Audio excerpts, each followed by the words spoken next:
What's up everyone, how are you all? Today we are back with another blazing Naruto story. What if Naruto was ignored by his parents and adopted by the Reaper itself? If you enjoy, then please like, share and do comments, and also check the description to original creator of this beautiful creation. 7-year-old Naruto Namikaze Uzumaki was looking over one of his father's spacetime scroll. It was the third time his parents had left him behind without even bothering to wake him just 2 weeks ago. Even if I was up already for the trip to begin, Naruto thought as he looked over his father's legendary flying thunder god jutsu. They never even bothered to check on me or even thought of seeing if I was ready. The boy then looked at his hands and could feel the chakra swimming through his body, and that made him seethe in anger. Naruto can feel the chakra, but he just cannot bring it out, unlike his brother, Arashi, the Jinchuriki of the nine-tailed fox. Arashi can bring out his chakras so easily while Naruto can't even bring out a splinter's worth. I can still feel the force of that wind jutsu that father had taught him, the blonde bitterly thought as he remembered how Arashi used a wind-style jutsu to smash him against a tree. Kami, I think I can still feel the splinters in my back. He has tried to get his parents to spend time with him, but they were either too busy or too tired to get to him later. Naruto knew that his parents wouldn't train him in ninjutsu, but they could have at least trained him in taijutsu or kenjutsu, but no. They knew he had unlocked his chakra, but when they saw that he couldn't bring it out, they just didn't bother training with him afterwards. They had left him behind and allowed Arashi to use his brother as target practice. "There," said Naruto as he put the last touches on his experiment, "now, let's begin." The blonde then tried to bring out his chakra, and it took him quite a while before he saw a flicker of light. Yes, yes, yes? Naruto thought as the flicker was soon growing. Now. Naruto threw a knife with 3 points on it, his father's special kunai that had the flying thunder god seal. A flash of light shone before his mother, father, and brother were now standing in front of him. "What the?" Minato said as he saw Naruto standing in the middle of a sealing circle. "Naruto, what are you doing? How are you using seals if you can't use chakra?" Naruto chuckled as he said, "You would have known if the two of you assholes had trained me?" Kushina looked at her son and said, "You watch your language, young man.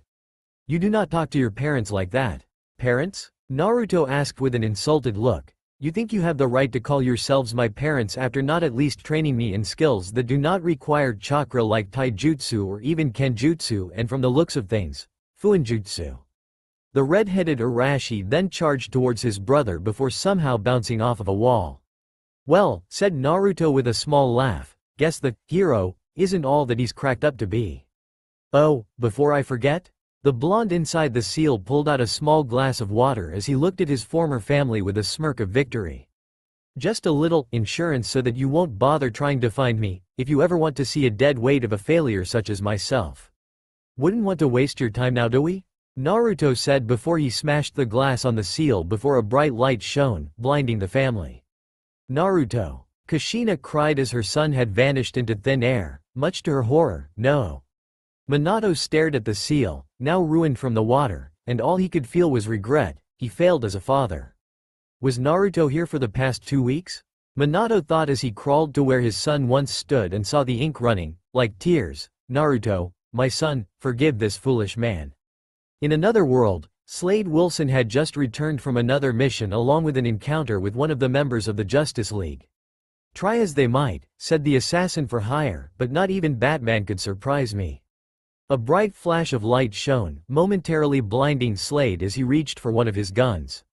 As the light faded, the assassin pointed the gun to only find a small boy, about 7 or 8 if his guess was correct, with bright blonde hair wearing green shorts and a tan shirt with a spiral-shaped symbol on the back, laying on the floor unconscious. "Well, you're not Batman," said Slade as he holstered the gun away before he picked up the boy, but that was a surprise. Naruto slowly woke up to a bright light before his eyes adjusted as he recognized that he was in a hospital room, but it wasn't the hospital in the Hidden Leaf Village. "I see that you're awake," said a cool and collected voice as the blonde looked to see a man with black hair that was slicked back and a small beard wearing an eye patch over his right eye and a suit. "But do not worry, the doctors told me that you were just suffering from a heavy amount of exhaustion." Naruto couldn't understand what this man was saying before he asked, "What did you say?" The man coughed into his fist before he asked, "Can you understand me now?" Naruto nodded as he then asked, Who are you? Where am I? The man pulled one of the nearby chairs and sat down. My name is Wilson Slade and you're in a hospital in Gotham. Now, may I ask for your name? Naruto wasn't sure where Gotham might be, and Wilson-san had this trusting aura that also hinted a bit of a killing edge to it. I'm Naruto and I once was part of the Uzumaki Namikaze clan, but seeing how they favor my brother more than they do me, I decided to just drop those assholes. That's quite a mouth you have there, Naruto, said Slade as he was a bit surprised at how a child could act like that towards their family. Was there trouble between you and your family? Slade listened quietly as he let Naruto explain his history before things started to be a bit sour for the assassin.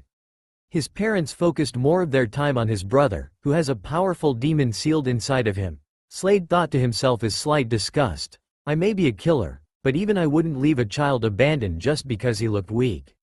Even though he had no idea about some of the other things like hidden villages or jutsus Naruto had spoken about, but if not for seeing how the boy arrived, Slade would have thought the boy was creating a make-believe world.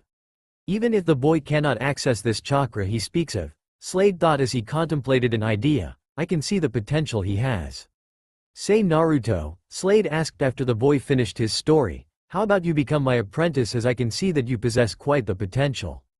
How your former parents didn't see it, despite being a Hokage and a feared swordswoman. The blonde raised an eyebrow, signaling the man to continue. My line of work, Naruto, said Slade with smirk that lured the boy in, is actually quite similar to the ninja you speak of, but I cannot use chakra. This lack of chakra has never bothered me before, as my skills and abilities are all that I need to get the job done.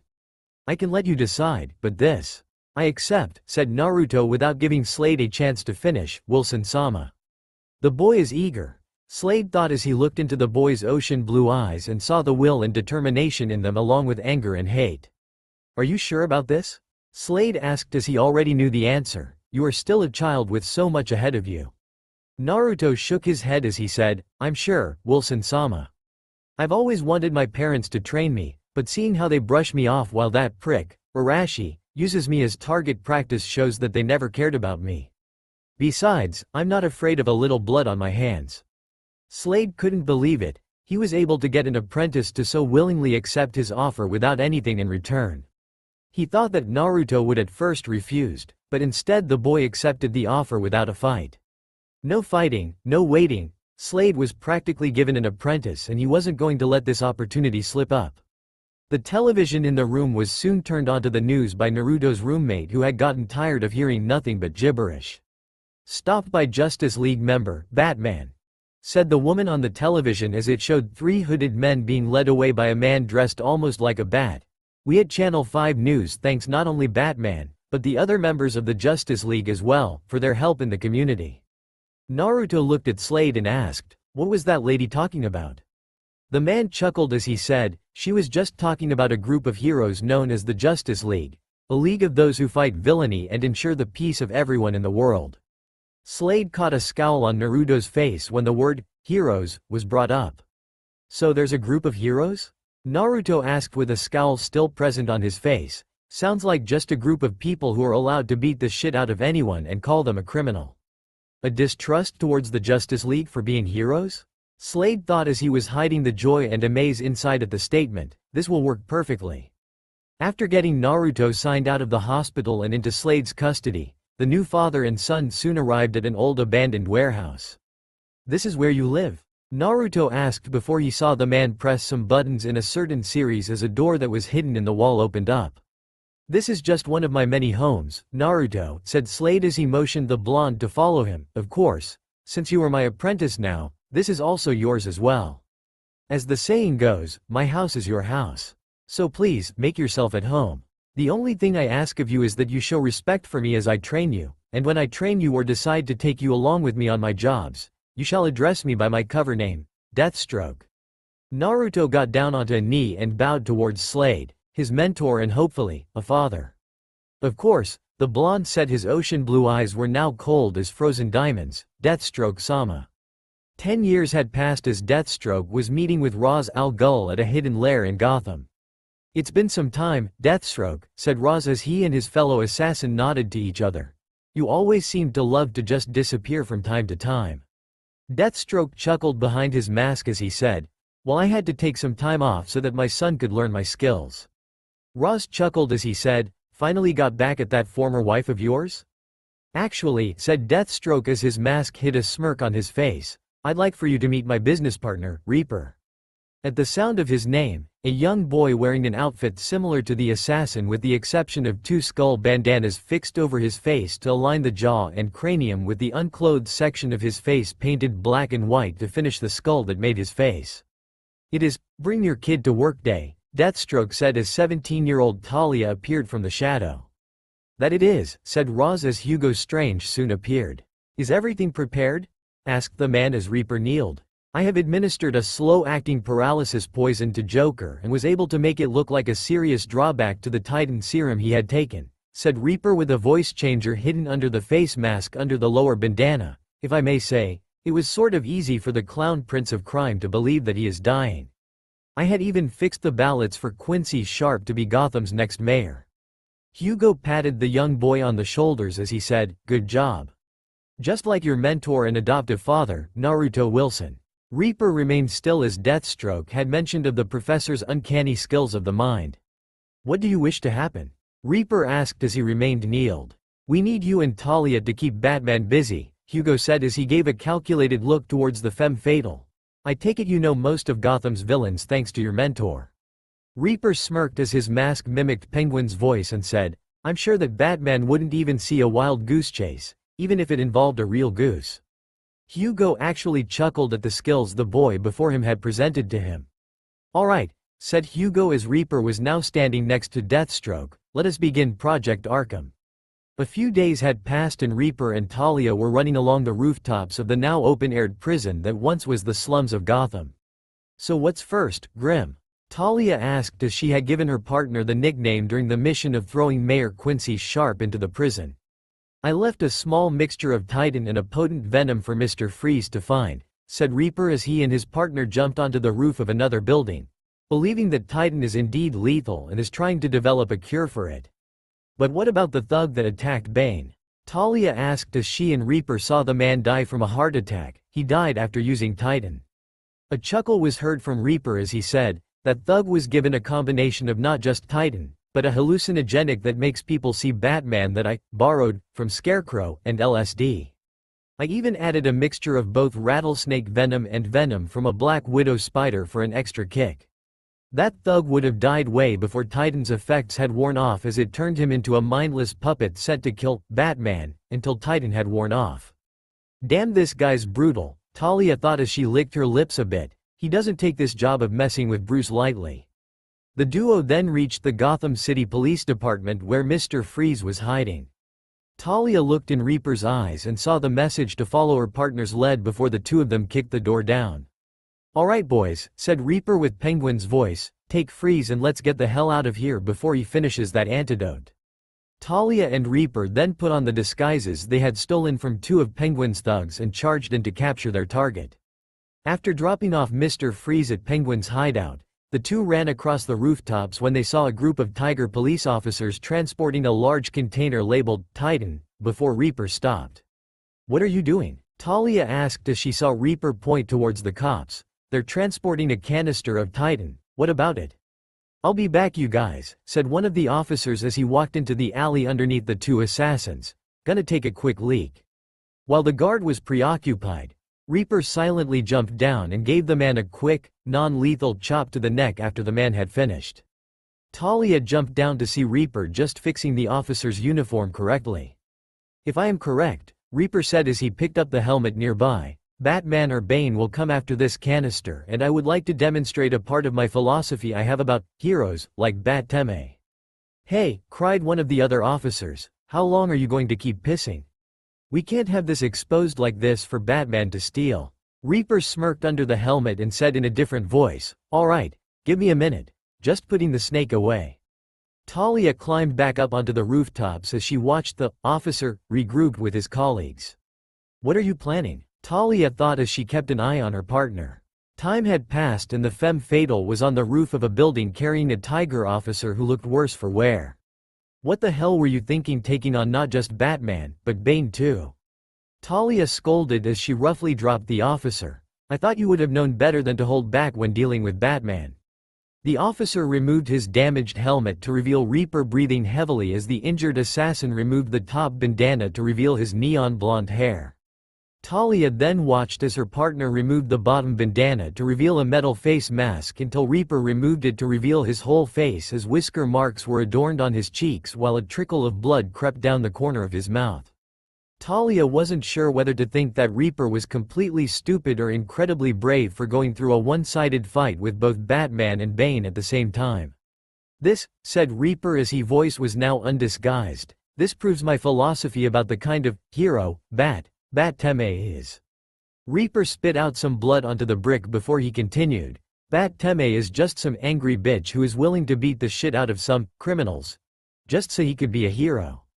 Talia kneeled down as she pulled out a small medical kit that Reaper had her carry and began to tend to the injured teen. "True heroes," said Reaper as the femme fatale tore the Tiger-issued body armor and shirt while listening, "true heroes are willing to remove their personal beliefs and ignore the chains that bound them to behave like the hero the public paints them to be." Talia removed the black shirt Reaper had worn to reveal a huge bruise that was dead center on his chest. "I hope none of your bones are broken," Talia said as she carefully applied bandages on the wound until she could have the doctors back at her hideout examine the blonde. "Please continue." Reaper nodded as he said, "You know some of the criminals here in Gotham?" The injured blonde winced as Talia applied some pressure while wrapping his bare chest. "Two-Face, Joker," Reaper said as he drew a breath, "and all of the other criminals who had their very lives change because of that bastard and others like him who dare call themselves heroes as they fight the never-ending war on crime." Talia helped Reaper put his shirt back on while she hid a small blush at how toned the boy was for his age. "The real heroes," the injured assassin said as he winced in pain after fixing his shirt back, "are willing to abandon their personal beliefs, be it religion or personal belief because of family blood, and do what must be done to bring justice that will only last for so long until one declares injustice for that man's injustice, starting the cycle again once more." "What should we do now?" Talia asked as she carefully helped Reaper to his feet while supporting him. "Let's head back to your hideout," Reaper said as he had his face mask and top bandana on, hiding his real voice and hair. "Money says Batman will soon come crawling to you with some bullshit reason to win your trust. Just play along for now, Talia," before pulling the wool over Bat-Teme's eyes.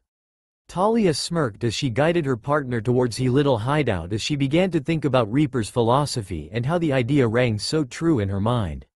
"I believe," Talia thought as she carried Reaper as he helped by keeping himself from falling, "that this is the start of something worthwhile." Talia was laying on the floor of the Monarch Theater as Batman walked by the femme fatale. "I'm sorry that I couldn't save you, Talia," said Batman as he carried the now dead Joker. "I also wish that I didn't have to fool you into giving me the antidote under the guise of me finally accepting the mantle of being king of assassins. But I could never be a terrorist like your father was.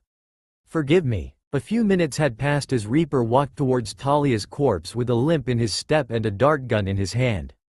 "Talia, my sweet, little ghost," Reaper said as he ran a hand on the side of Talia's neck. "I wish that it didn't have to come to this." The assassin held his hand at the side of the girl's neck before pulling out two small darts that had gone completely unnoticed.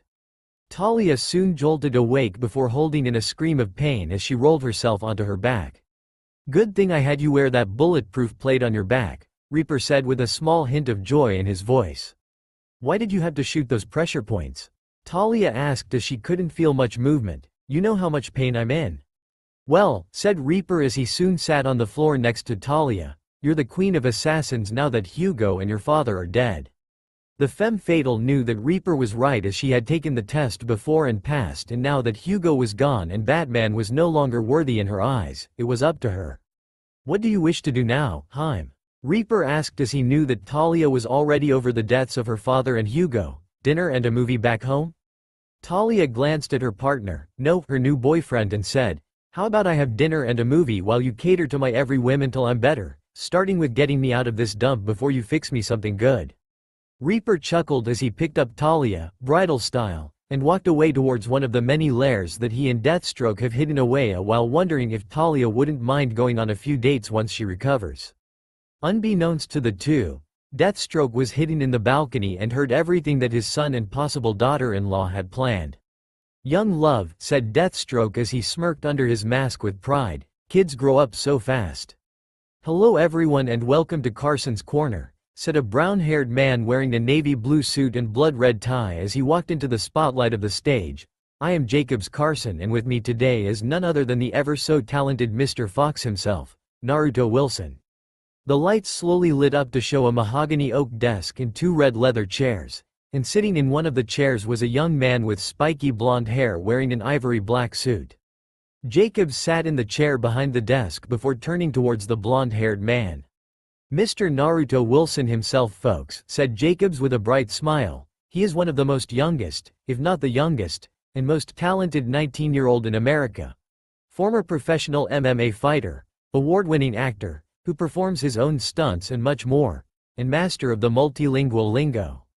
He is indeed the real fantastic Mr. Fox." Naruto gave a quick and professional wave to the crowd along with a smile.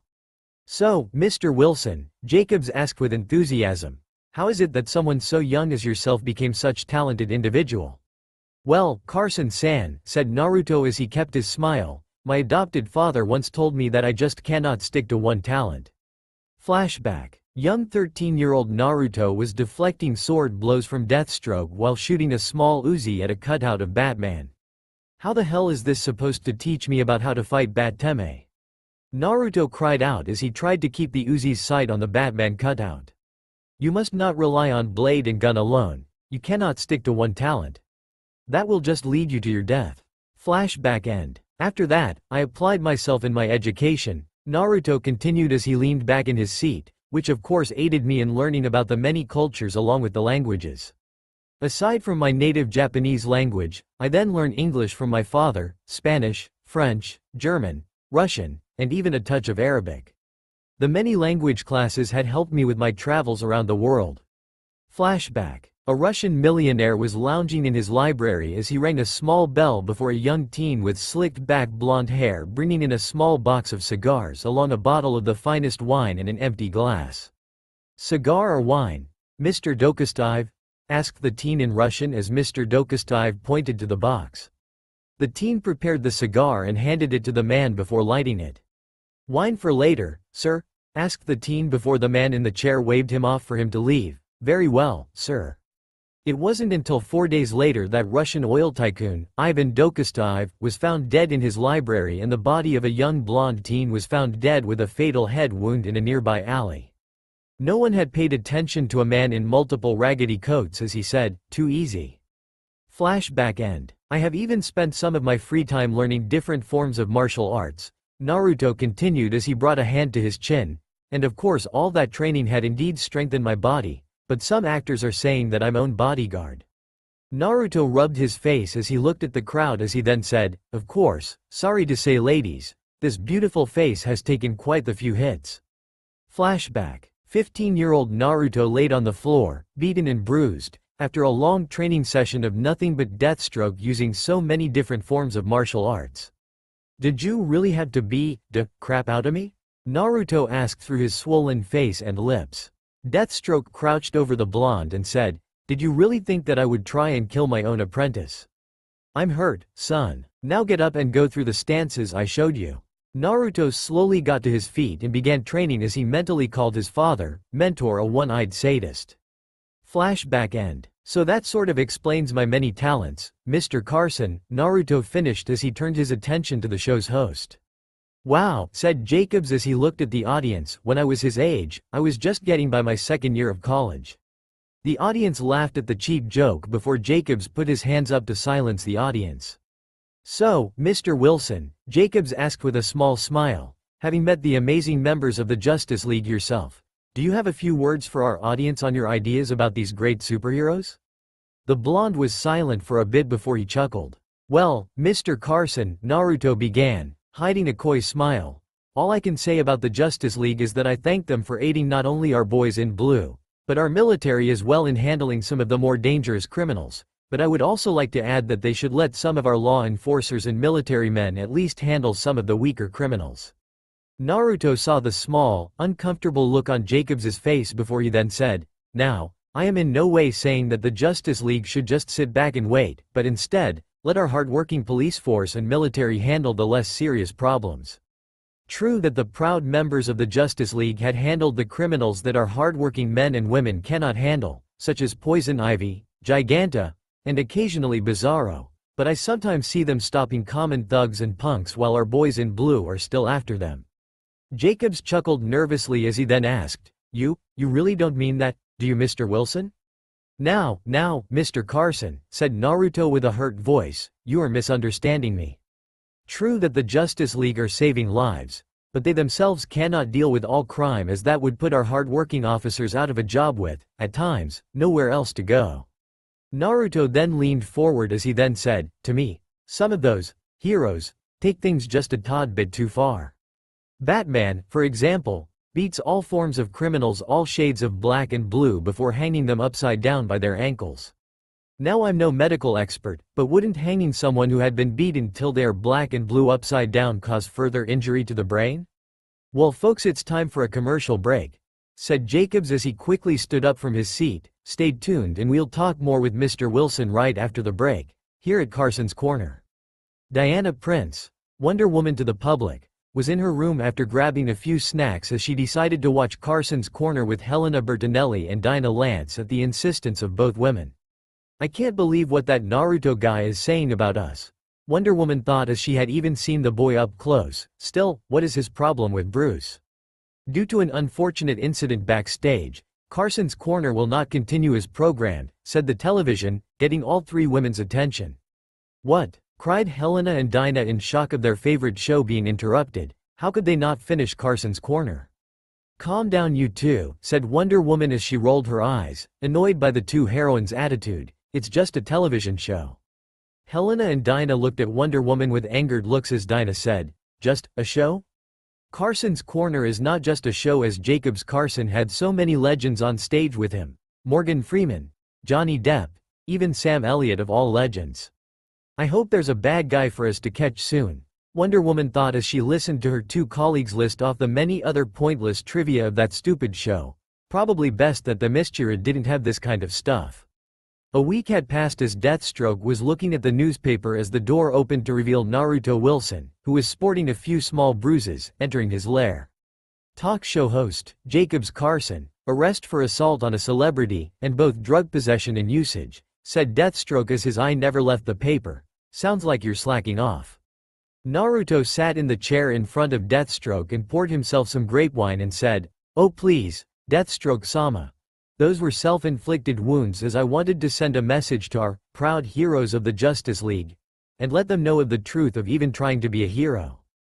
Slade lowered the paper as he watched his adoptive son take a sip from the glass of wine. It has been 12 years since the boy was placed under his wing as a son and as an apprentice.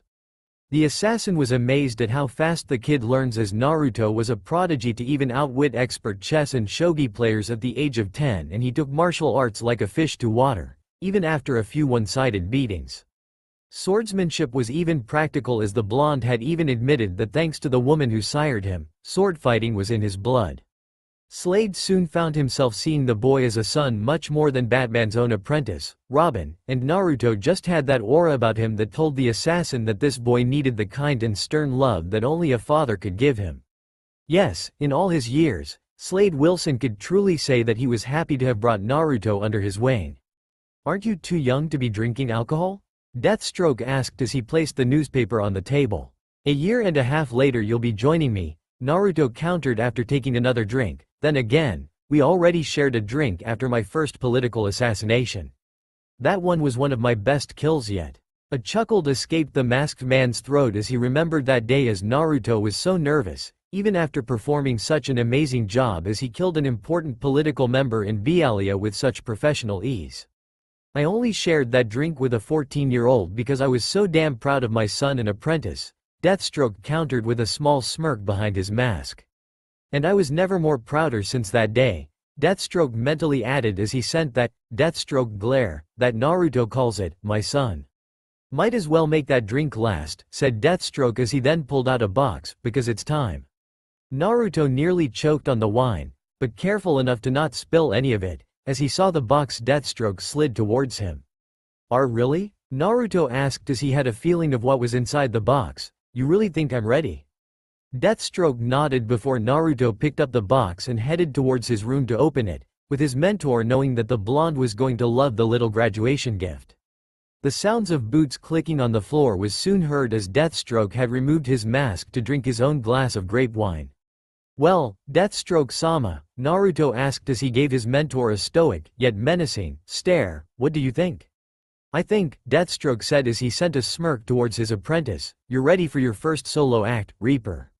Night had fallen and Metropolis and Justice League members, Wonder Woman, Green Lantern, and Superman were fighting off Giganta and Livewire. I thought we've taken care of the both of them the last time. Green Lantern, John Stewart, said as he tried to trap Livewire but the electric woman kept jumping from one electrical device to another. Hold still. Superman flew towards the giant woman and gave her a quick uppercut to the jaw, sending Giganta tumbling backwards. Time we finish this, said Wonder Woman before a figure in a raggedy black cloak and face mask over a tannish skull mask stood in her way. Get out of here, it's too dangerous. I know, said the figure with a distorted voice as he pulled out a pistol and aimed at Wonder Woman's face. Name's Reaper and I'm sort of new in town. Now, if you'll excuse me, I'm going to kick Super Tommy's ass for hitting such a beautiful woman. Before Reaper could move, Wonder Woman quickly subdued him with his arms behind her back. Ah, geez, said Reaper as he grunted in pain. Never thought that Wonder Woman would be the dominatrix type. Hope you like some pain yourself. Before she could question what the hooded figure had meant, Wonder Woman soon found her eyes burning from a hidden compartment that shot mace in her eyes. Using the heroine's pain to his advantage, Reaper quickly gave her a powerful headbutt before punching her hard in the gut. Don't be mad at me, said Reaper as he held a small syringe. I'm just helping two ladies in distress. Diana felt the needle jab into her arm before she began to feel dizzy. This is only a slow-acting and harmless concoction I created should I ever be asked to make others suffer, said Reaper as he removed the bracers on the heroine's arms. I'm not going to kill you right now like some amateur. No, your insurance. Green Lantern had just incased the two women inside of a sphere as he and Superman flew up towards one of the buildings. I wonder where Diana is, Superman asked before he and John saw a figure holding Wonder Woman with his arm around her neck as he pointed a gun at the heroine's head. Wonder Woman, said Green Lantern as he was about to charge when a gunshot rang through the air. I wouldn't move if I were the two of you, said the figure. He held the gun in the air before pressing the hot barrel near Wonder Woman's temple, getting a pained wince from the woman. One wrong move and we'll be having our own biology class involving remnants of a human brain, or... The two superheroes saw the figure move the gun to the side of Wonder Woman's waist. Or she will never have children again, said the figure as he glared at the two heroes, challenging them. What do you want? Superman asked as he saw Wonder Woman acting weakened. Simple, said the figure with his disguised voice as he motioned to the two captured villainesses in Green Lantern's sphere. You let me and those two ladies leave and I'll give you back your precious I'm here, alive. To prove that I'm not bluffing about hurting her. The figure quickly shot Wonder Woman in the foot as the heroine let out a cry of pain before feeling the gun against her head. I'm not going to ask again, said the figure with his glare still on Superman and Green Lantern. Let those two go with me, and I'll spare Diana's life. Why are you helping these two? John asked as he wanted to try and reason with this figure. They're criminals. Silence was heard as the two heroes felt a chill down their spines from the hardened glare on the figure's eyes. You call them criminals? The figure asked as he looked at the imprisoned women. Do you not understand that you are doing far more harm than good? Let me ask you this. What makes a hero? The want to protect innocent lives. Both men answered at the same time before John added, and stopping criminals like these two. The figure looked at the two before he said, typical and predictable, but I asked you what makes a hero, not the reasons.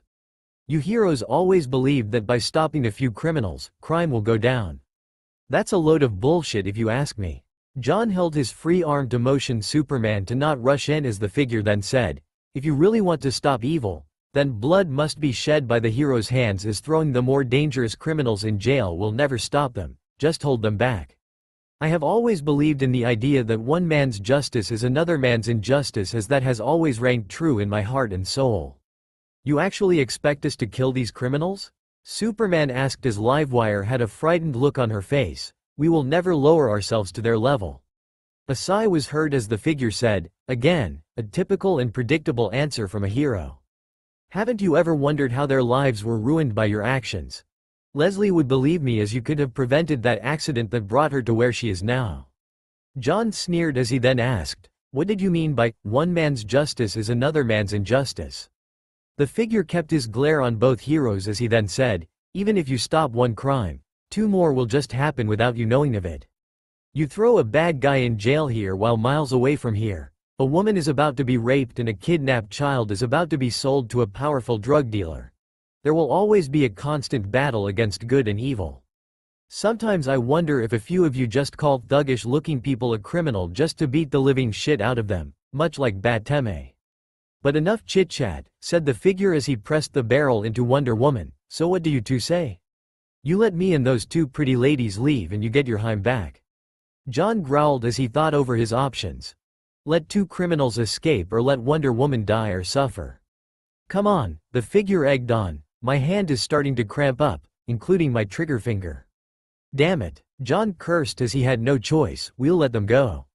Superman looked at the Green Lantern member with absolute shock as he said, "You can't be serious about this. I'm fast enough to." Bang! Wonder Woman held her scream as the bullet was burning in her thigh.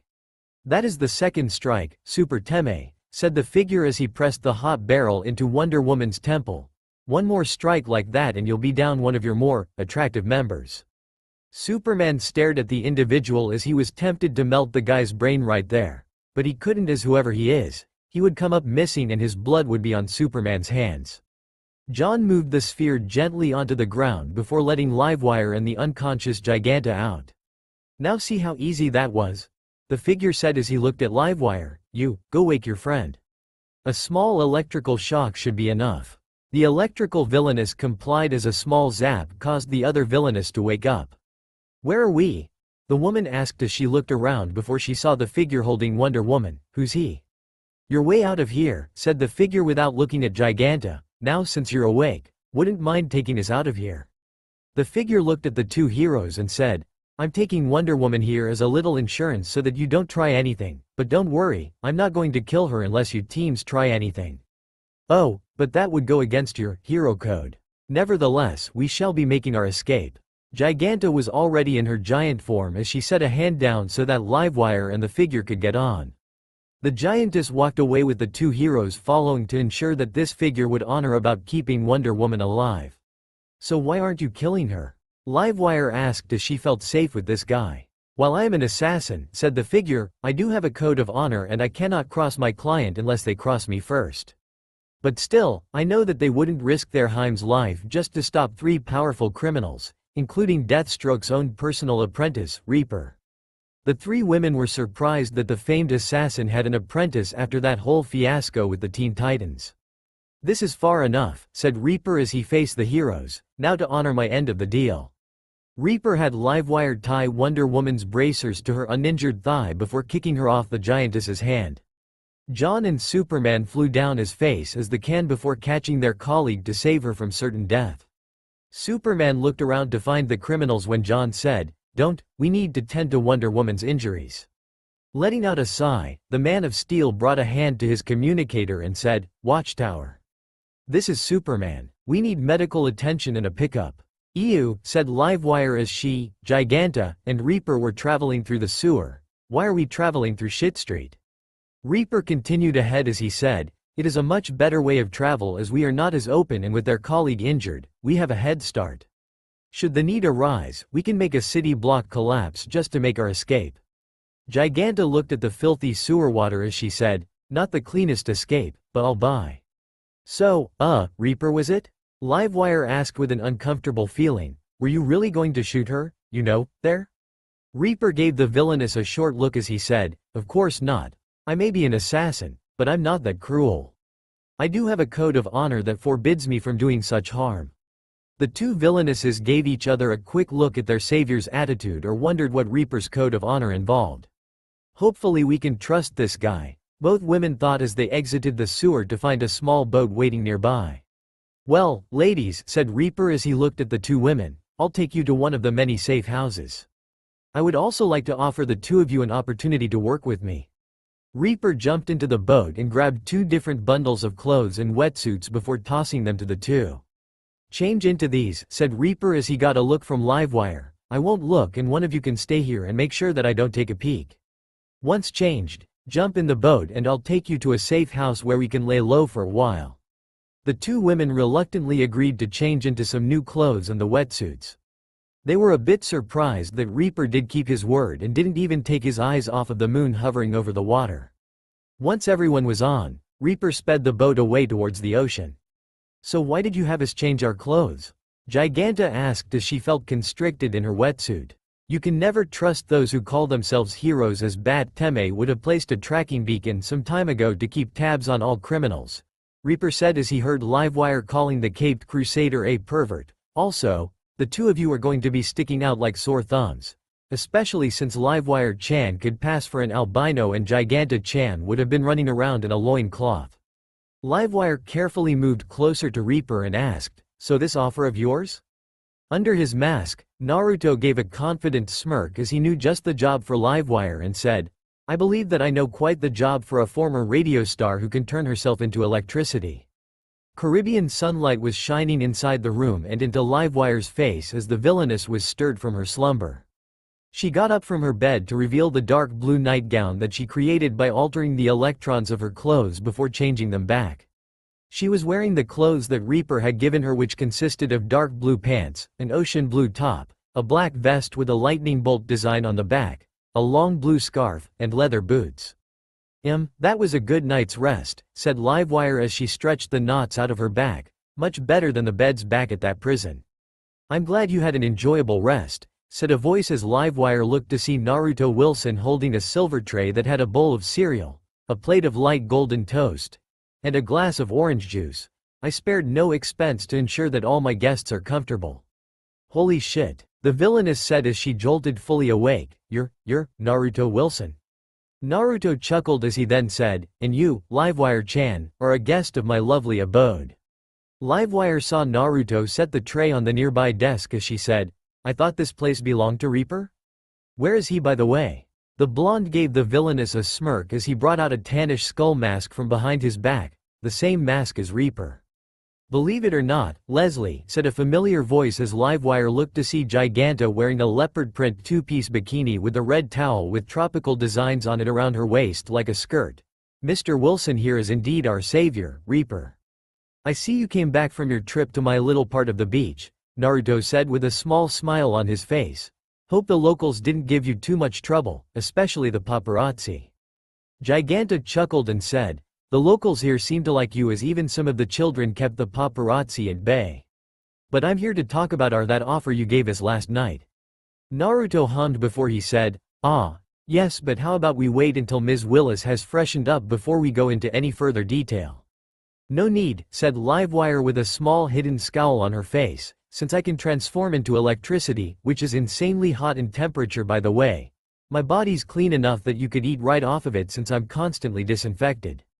Naruto raised an eyebrow as he also heard the villainous mention about never having a relaxing bath anymore before he said, anyway, I'm sure that you would like to have your breakfast in peace before we talk about my offer.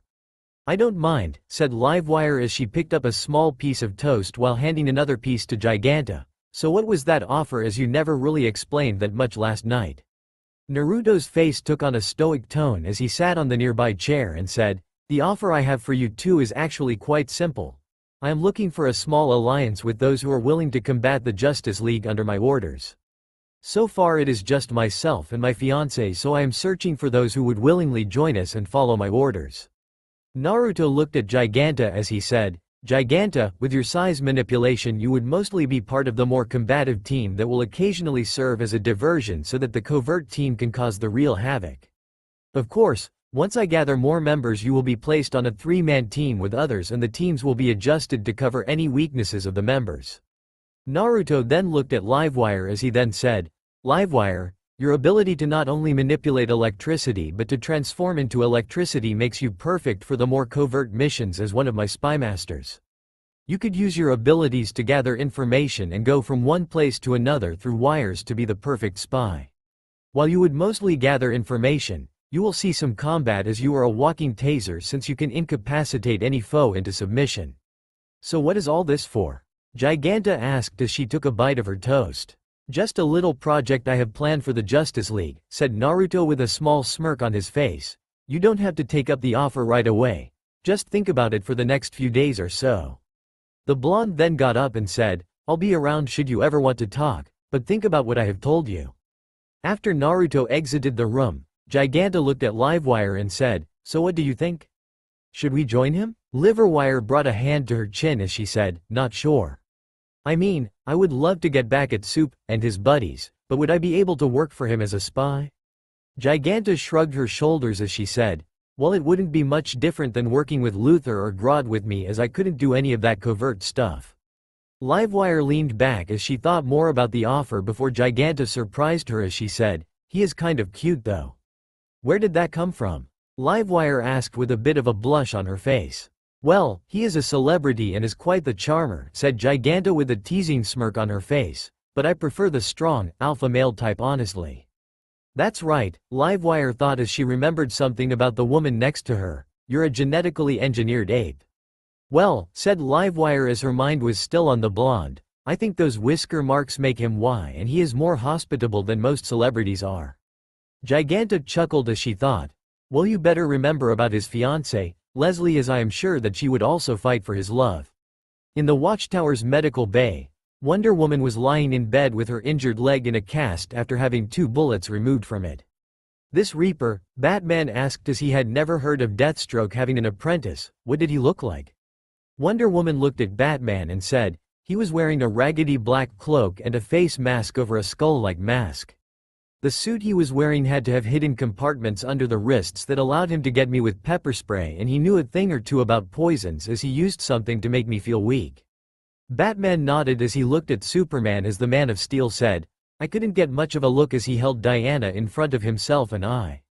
A small blush was seen on the Man of Steel's face as Batman and Wonder Woman had gotten the idea.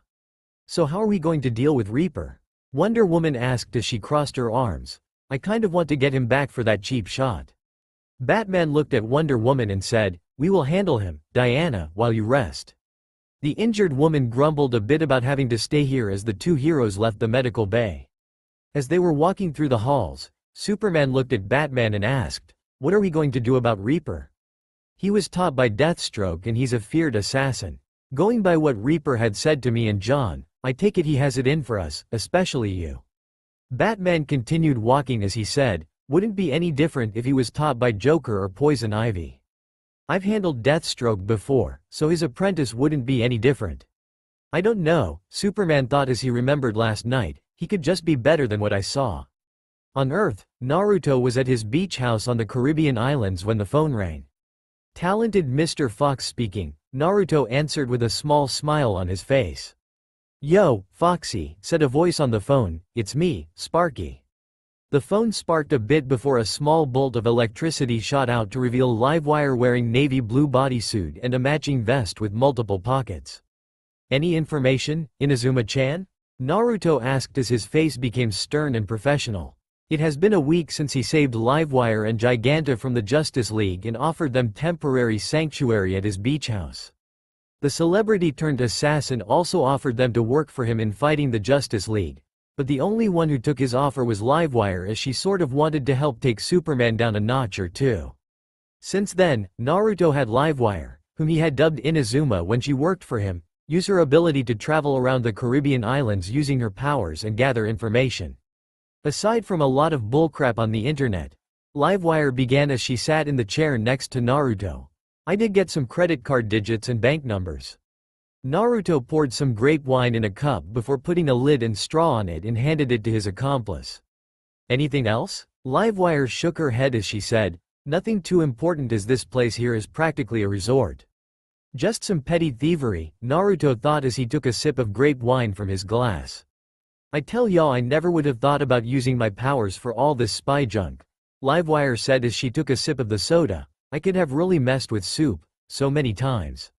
And now that you are working with me, Naruto said after taking another sip of the soda, we can mess with all of the Justice League, thanks to you, Inazuma-chan. Too bad Giganta couldn't take the offer and left when Luther-san arrived.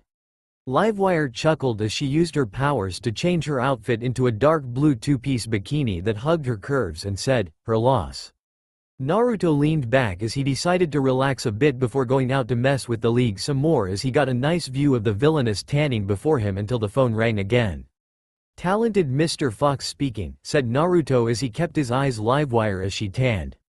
"Hello, son," said the voice, revealing itself to be Slade Wilson. "I heard about how 3 of the Justice League members were ambushed by someone named Reaper and he escaped with 2 criminals in tow." The blonde chuckled as he said, "Wow, they must be getting sloppy considering how Wonder Woman was actually shot twice by the guy. I have also heard that one of the criminals have gone missing for about a week, but I'm pretty sure Livewire-chan is snooping around somewhere in the electrical system." A chuckle was heard from the other side as Slade then said, "I better go before this piece of shit phone decides to cut me off. Before I hang up, could you bring me a blue Thunderbird?" Naruto smiled as he said, "Sure thing, Dad." The line went dead before Naruto hung the phone up and said, "I think we should pay my mentor a visit as he wants us to bring him a Thunderbird." Livewire chuckled as she thought, boys and their fast cars. Wonder Woman was hobbling through the halls on crutches towards the mess hall after a few days of bed rest when she saw Batman's protege, Robin, talking to his mentor. "He sounds like Slade," the boy Wonder said with a bit of anger. "I wouldn't be surprised if he had gone for a 3rd apprentice. In fact, before Reaper appeared, the person who stole my Red X suit had vanished along with the suit." Batman hummed at the time his apprentice had gone undercover as Red X before someone had stolen the suit before disappearing some time ago. "Greetings," said a bright and jovial voice as Wonder Woman looked to see one of the other members of the Teen Titans, Starfire. "You must be Wonder Woman. I am Coriander, but everyone calls me Starfire." Wonder Woman chuckled at the girl's energy and said, "It's nice to meet another member of the Teen Titans as all I have ever seen was Robin. Where are the others?" Starfire floated next to Wonder Woman as she said, "Cyborg had gone with John Jones to check the system of the Watchtower, Beast Boy had gone to the Hall of Mess, and Raven is with Dr. Fate and Jason Blood." Starfire saw Wonder Woman's leg and asked, "May I ask what happened?" Diana saw the girl looking at her cast before she said, "My team had a bit of a run-in with a new villain calling himself Reaper. He's pretty manipulative as he held me hostage.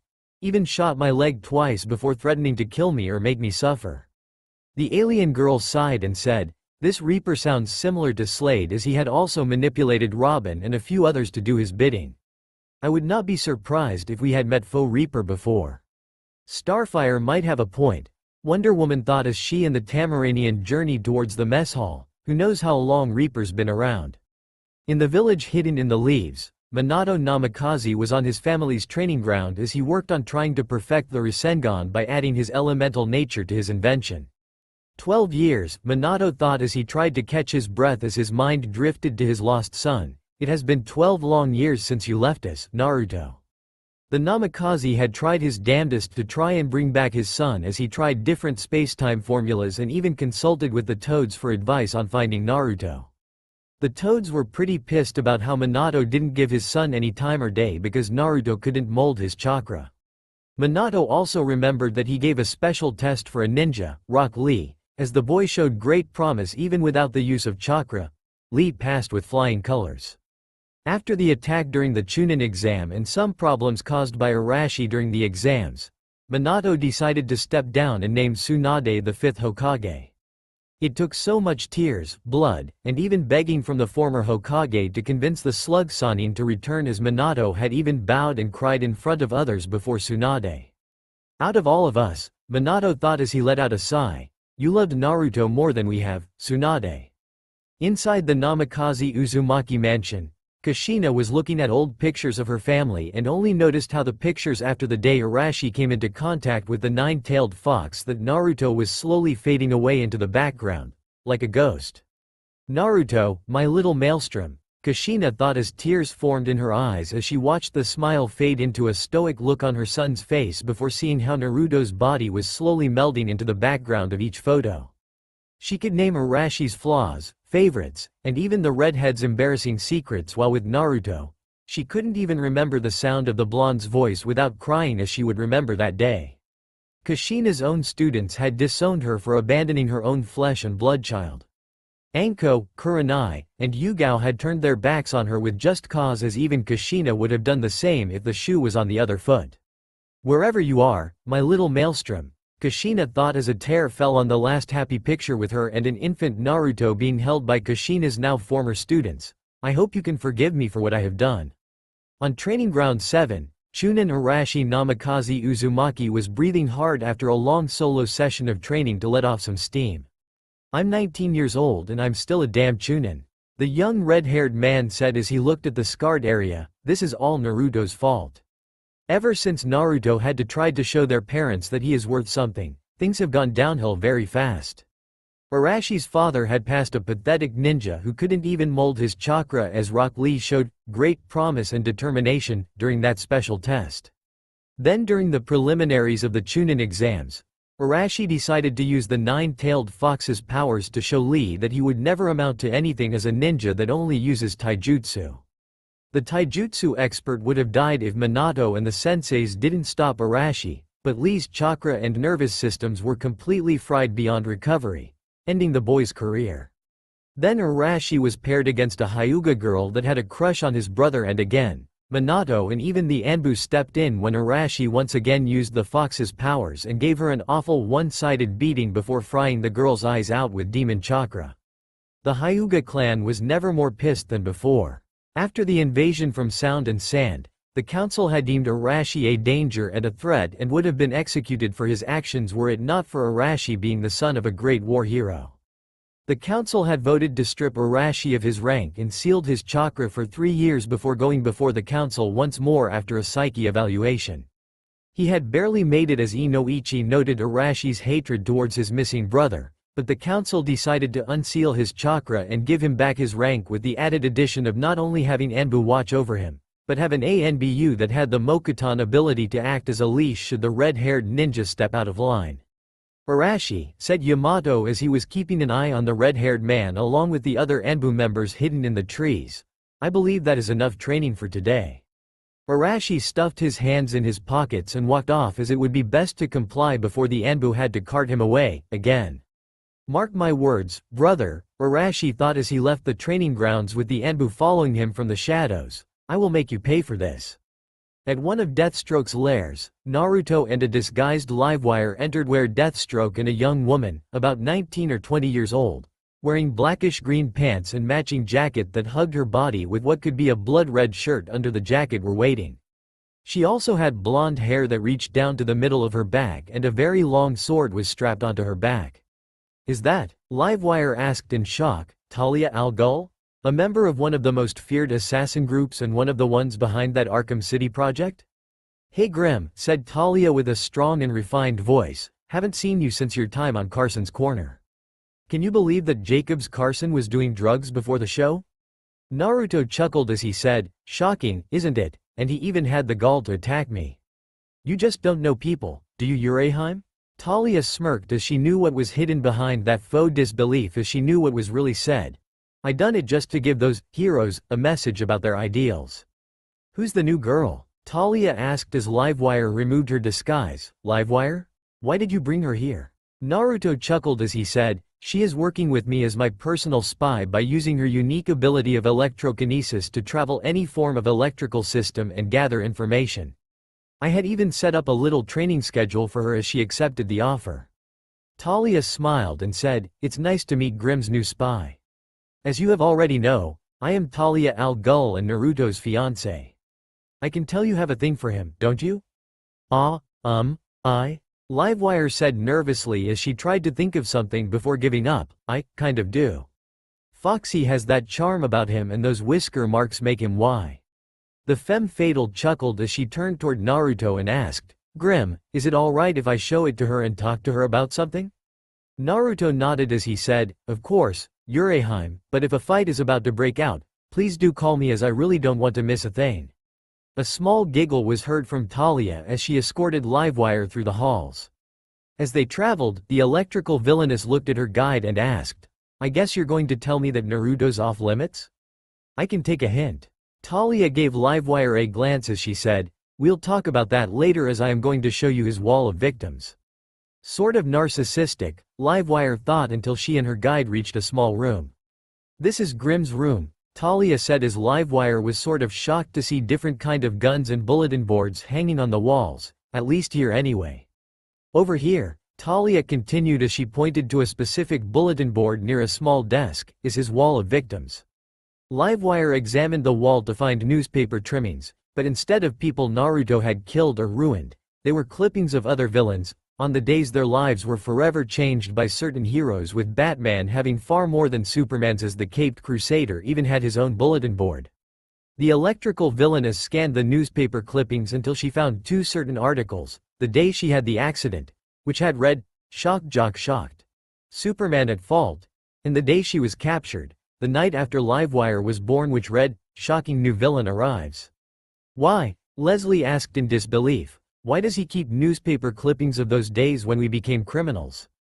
Talia walked towards the woman and said, he keeps them as those trimmings remind him of why he dislikes the Justice League, as he once told me that most monsters are created by the very heroes that are praised and loved. Joker, Two-Face, Grimm even has a recording of Lex Luthor telling him about the day Superman had ruined his life. Leslie looked over some of the other trimmings from Batman's personal bulletin board that Naruto had set aside. The Caped Crusader had created more of his adversaries than even the very Man of Steel that sort of created Livewire.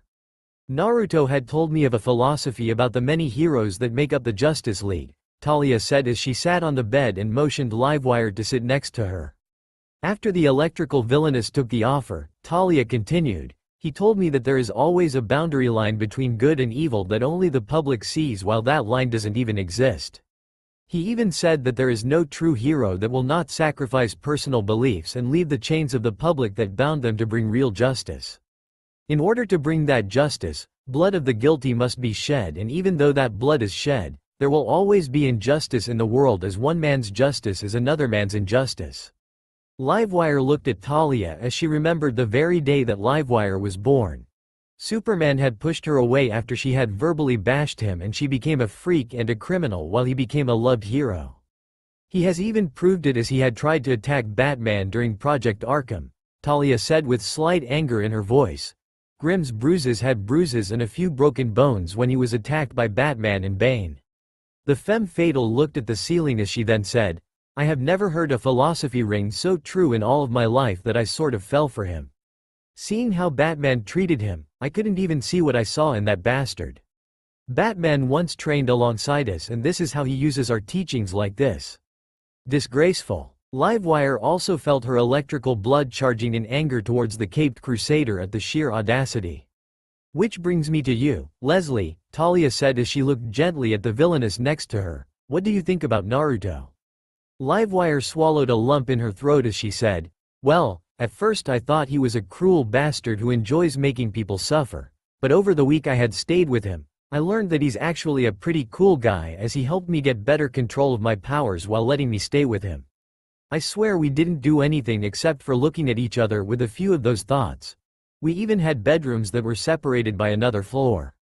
Talia chuckled as she said, I believe you, as Grimm has told me about you living with him since you became his spy now. Seeing how much you love him, we are willing to give you a try. Come again? Livewire asked in confusion. Did you just ask me to have an affair with him? Talia shook her head and said, no, but mind that if you do, I will personally make you regret that decision. What I'm asking is if you would like to date Grimm while he's with me. Livewire blinked before she said, you mean as in polygamy?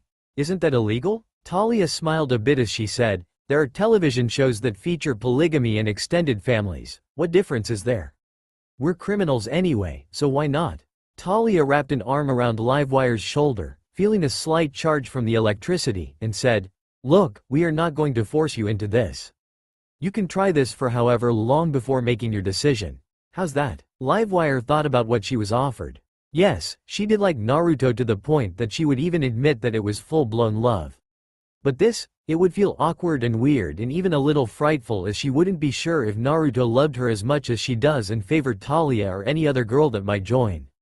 We are going to keep it at us too, so that Naruto wouldn't worry too much about having to make time for other love interests, Talia added as she saw a bit of confusion on Livewire's face. The electrical villainess smirked a bit as she said, all right. I guess I could give this the old college try and see how things turn out. I'm glad you're willing to give this a try, said Naruto as he appeared in the room. I knew Yureheim would be best to talk about this. While we do have a few ground rules, I'm sure we can work this out. I do have to admit that you both have lovely bodies and I know I can trust you. Naruto looked at Livewire and said, while you are new and willing to give this a try, I will let you know that I have my complete trust in you. That means that if you want to talk about backing down, we'll be fine as long as you are completely honest. Livewire gently smiled as she said, so does that mean I can still call you Foxy? Only outside of the workplace, said Naruto as he gave the villainess a happy smirk. Habanaheim, my spark princess. Livewire blushed a bit at the little nickname and said, I'll think of something, bonehead. The trio then spent the rest of the time going over memorable fights and even just idle small talk as they welcomed a new person in their lives. In the watchtower, Cyborg, Jean, and Ray Palmer were looking over a few Zeta tubes and other transporters as they continued some of their discussions. Sounds like Beast Boy and Flash would make great friends, said Ray Palmer as he looked over some minor details in his shrunken form. That would be horrifying, Jean added as he levitated some tools to Cyborg. Now that you think about it, the Teen Titans member said as he picked up a small welder, if Flash starts to eat tofu and loves it as much as BB, then that would be a real nightmare. The Zeta tube that the trio was working on had suddenly sparked to life as they back away. Whoa, what did you do? Ray asked in slight fear of an explosion. Nothing, I was just welding a few things together, Cyborg said as he stared at the Zeta tube.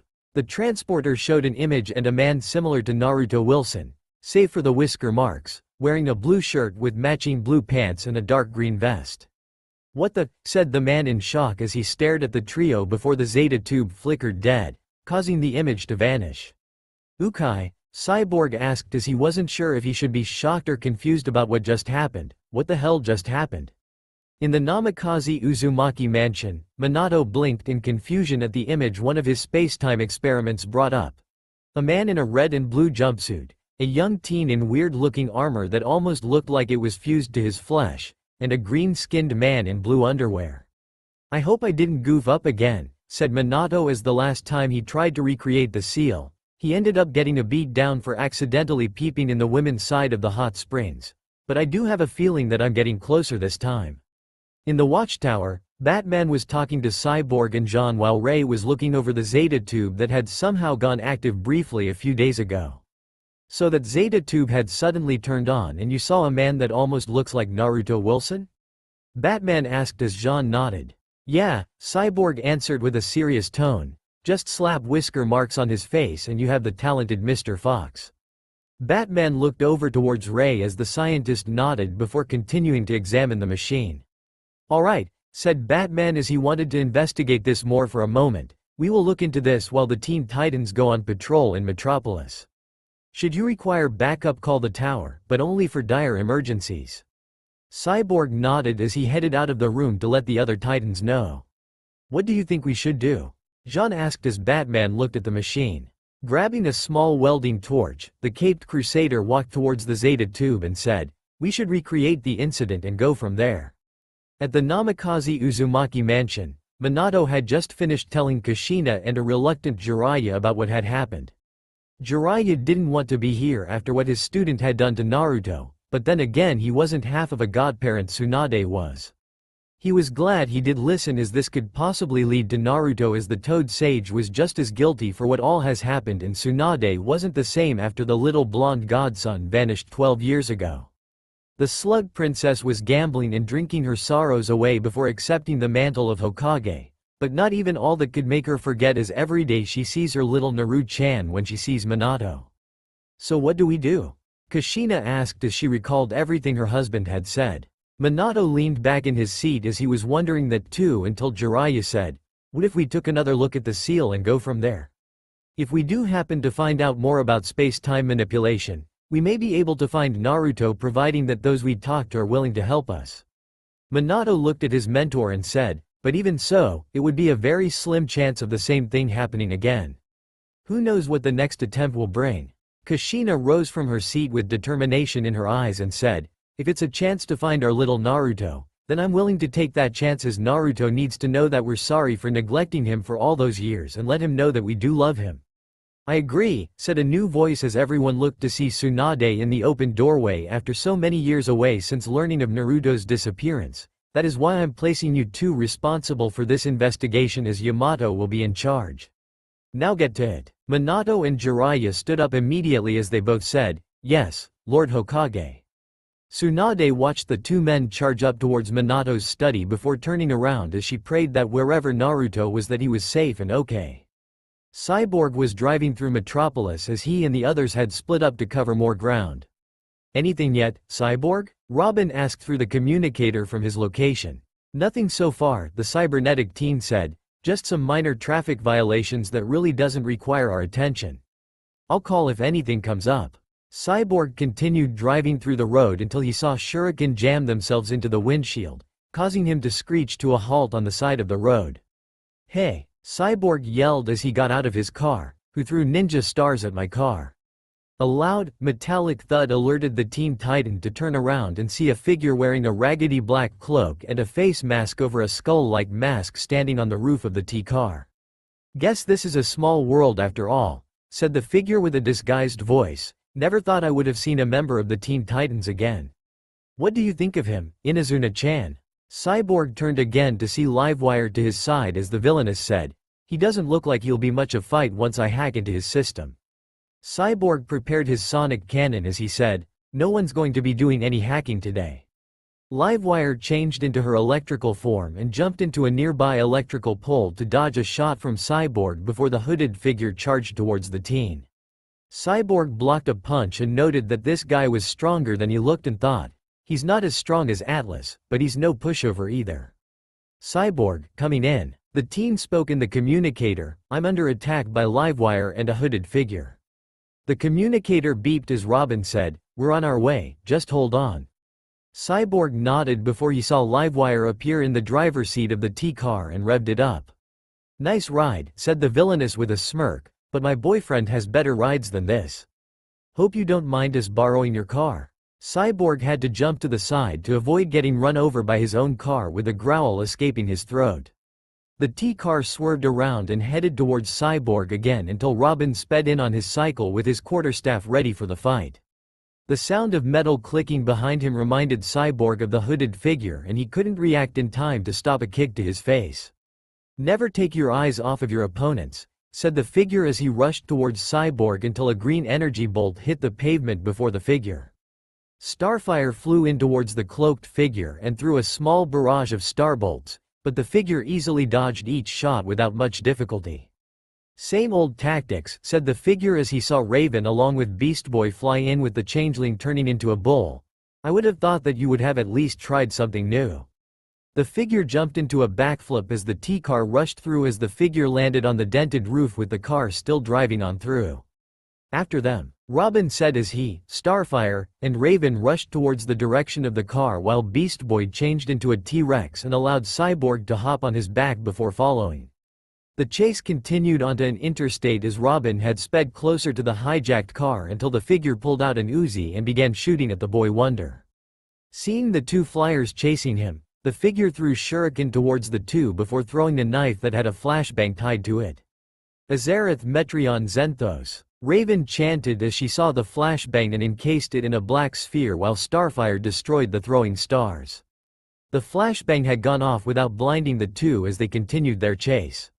The figure continued to shoot at Robin before the gun was magically ripped out of his hands by Raven before she later crushed it. This bought Robin enough time to put his cycle of autopilot and jump onto the T-car. We have got to stop meeting like this, said the figure as Robin went into a fighting stance. What are you talking about?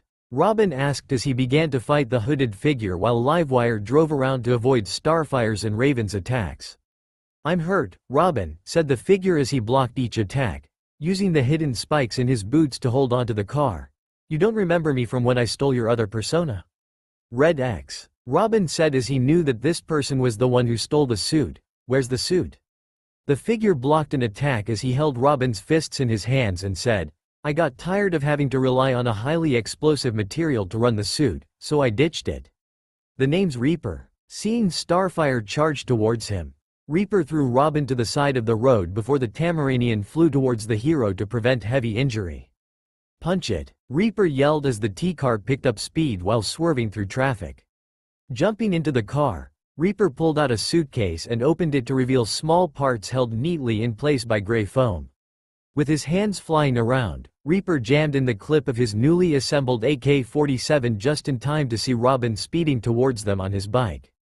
"Looks like we're a regular Bonnie and Clyde," Livewire joked as Reaper leaned out and fired a short burst of bullets towards the boy wonder. "Got that right, dollface," Reaper said in a mock 1920s gangster voice as he jammed in a fresh clip. The assassin was about to lean out when he took a look at the side mirror to see Cyborg riding a green T-Rex. "They have a T-Rex," Reaper said as he looked to see a very large green T-Rex chasing after them. "Got any lawyers to feed it?" Livewire looked at the rearview mirror to see the T-Rex and said, "Sorry, but all my lawyers quit after my little incident thanks to Soup." Reaper climbed back out onto the roof of the car before firing more short bursts towards the Titans. Like before, Raven used her magic to rip the gun out of the assassin's hands and destroyed it effortlessly until she saw a flashbang go off with the disorientation causing her to crash into a sign before falling onto the concrete road. "One down," Reaper said as a large roar alerted him to the charging dinosaur, now to deal with Ugly. The assassin pulled out 2 pineapple grenades and tossed them towards Beast Boy and Cyborg after pulling the pins. The half-robot teen was able to blast one of the grenades, but the other one had gone off next to Beast Boy. Even though his thick hide had protected him from the blast and the less serious shrapnel, the changeling still felt the powerful shockwave due to the explosion as his step faltered. Reaper then somehow had tossed a small batch of grenades that had the pins pulled with a few flashbangs alongside. "Shit," Cyborg cursed as the green T-Rex gently grabbed his arm and tossed him towards the T-car. The explosives had gone off as Starfire caught Cyborg and the smoke cleared to reveal an unconscious Beast Boy laying on the pavement. Reaper smirked under his mask as he pulled out a small pistol, but a flying bird-shaped disc knocked the gun away as Robin was getting closer. "Use the nitro to get a better lead," Reaper said as he saw the passing vehicles that traveled alongside the car. "I'll keep them off your back." Livewire looked to see Reaper just landing on a nearby car before she shouted, "Give them hell, Scully." The assassin nodded as the T-car was now blasting away ahead of the traffic before facing the remaining Titans. "Damn it," Robin cursed as Starfire and Cyborg caught up to him. "Be careful, we can't afford to harm innocent civilians." The two nodded before having to dodge Shuriken as Reaper had just jumped onto another car. The assassin then saw a loaded tractor trailer and jumped onto its side before running up to the top before jumping on top. "Come on," the assassin goaded as he rolled his neck. "Afraid to get your hands dirty? Maybe a robot and a space alien aren't enough to take down little old me? It will be you who will be taken down," Starfire said as she and Cyborg got close enough to land on the trailer before the two of them and Reaper got into their fighting stances. The two Titans charged towards the assassin and threw simultaneous punches towards their target, but they both missed as Reaper slid beneath them and jumped to his feet before giving both of them a powerful kick to their backs. Inside the cab, the driver was hearing a series of dull thuds from the trailers and turned up his music to drown the sound out as he said, "Those dumbasses never get the supplies strapped in properly." Back on top of the trailer, Starfire charged towards Reaper with a haymaker ready, but Reaper had quickly avoided the punch before delivering a series of quick and powerful jabs to certain points on the girl's body. Starfire felt her body freeze up before getting kicked off the trailer and into a nearby truck with its bed filled with cacti. "Starfire!" Cyborg shouted as the Tamaranian girl's painful cries were heard before he faced Reaper. "How did you do that?" The assassin chuckled and said, "I was actually taking a bit of a chance considering that Tamaranians have a similar physical structure to humans with the exception of having to hit a little extra harder. Didn't think it would actually work." Cyborg charged towards the assassin with a punch ready to throw, but Reaper had somehow got behind him and gave the cybernetic teen a powerful knockout chop to the neck. "And then there was one," Reaper said as Robin was still following, "just you and me, little sparrow." The assassin saw a series of tractor trailers and jumped towards one of them while throwing shuriken towards Robin. The boy wonder had to swerve to avoid getting hit as he still chased after Reaper, who was jumping from one wall of a tractor trailer to another while still throwing shuriken and knives at Robin. Seeing the T-car ahead of the two leading trucks, Reaper gave Robin a quick farewell salute before jumping off of one of the two trucks and hitting the windshield of both trucks with smoke bombs, causing the two trucks to crash into each other and setting off a chain reaction of collisions. Robin quickly pulled the brakes and twisted his bike to the side to slide into a stop with his foot as assistance. Unfortunately, the bike had hit a pothole in the road and had pole vaulted Robin into a trailer as the teen was smacked into the metal side, which created a Robin-shaped indent in the trailer. Gravity had peeled Robin off of the trailer and onto the pavement, with the teen slowly sitting up. Taking off his helmet, Robin looked to see the massive pileup of tractor trailers and vehicles as he said, "Damn it, they got away." Pulling out his communicator, Robin contacted the watchtower and said, "Robin to watchtower. We need assistance, we ran into Livewire and Reaper. We couldn't stop them and now there's a massive pile-up thanks to Reaper. We also need medical attention." Robin held a hand to his aching head as Batman's voice was heard from the communicator. "I'm sending in a cleanup crew and a few medical teams to check on those involved in the collision as well as the other Titans." Robin weakly smiled before succumbing into unconsciousness from his aching body and concussion. Miles away, Livewire smirked as Reaper was now sitting in the passenger seat next to her. "Nice job with handling the brats," the villainess said as she continued to drive down the road. "That truck delivering the cactus was pretty convenient with your fight." Reaper was looking at some of the many gadgets of the car as Livewire then said, "Don't worry Scully, I fried all means of them tracking us, including the radio and MP3 player." A small growl from both Livewire's and Reaper's stomachs was heard as Reaper said, "How about we drop this off at a friend of mine's and grab ourselves some lunch, Leslie-chan? Might treat." The villainess chuckled as she said, "Sure thing Foxy, but first." Livewire pulled to the side of the road before she seductively said, "How about a little brunch of some sweet little kisses? I can have some cream filling later." Reaper removed his masks to reveal his bare whiskered face before the two of them began kissing each other. In the abandoned streets of a dusty town, two cowboys were staring each other down with their hands ready to reach for their guns while the clock tower nearby loudly ticked away. "You must have balls of steels, Sheriff," said the cowboy wearing a black and gold poncho over his upper body, tan pants, snakeskin boots, and a tannish brown cowboy hat. "No sane dumbass would ever go toe-to-toe with Black Scorpion." The gruff sheriff moved the toothpick between his lips before spitting it out as he said, Days of terrorizing this here gulch are over, Scorpion." The two continued to stare each other down until the clock tower had finally struck high noon. "Cut," the director cried out through his megaphone as a bell sounded through the studio, "Great job you two. Bring in the stunt doubles." The two cowboys walked off the stage as two other cowboys that looked exactly like them got on the stage. "Good job out there, Naruto," said the actor playing the sheriff as he removed his hat to reveal an auburn mullet. "You're really playing the villain role perfectly." Naruto removed his hat and began to fan himself as he said, "Thanks. I just wish that I didn't have to wear this damn thing, because I'm sweating buckets here." The other actor chuckled as he said, "Well, we're almost done shooting anyway and I can't wait either. These pants are cutting right into my loins. Maybe I can see if any of the bar dames need help with their costumes." Naruto chuckled a bit as he rolled his eyes at his co-star's antics. "Well," said Naruto as he was fighting the temptation of wiping the sweat of his brow, "unlike you, I actually have a girlfriend waiting for me to take her to dinner after we're done shooting for the day."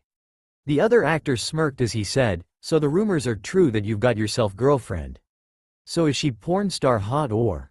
Naruto sent the actor a sharp look as he said, "How my girlfriend looks is none of your damn business, as we met in an alley. I was running from the more rabid members of my fan club while she was running from a guy who ruined her life. We hid in the same spot and began talking. Turns out that we had a few things in common." "Cut," the director called out as he waved towards Naruto and the other actor, "You two are up now. Make this good so we could call it early." Naruto smirked as he placed the hat back onto his head and said, "Let's see Black Scorpion live to ride once more, shall we?"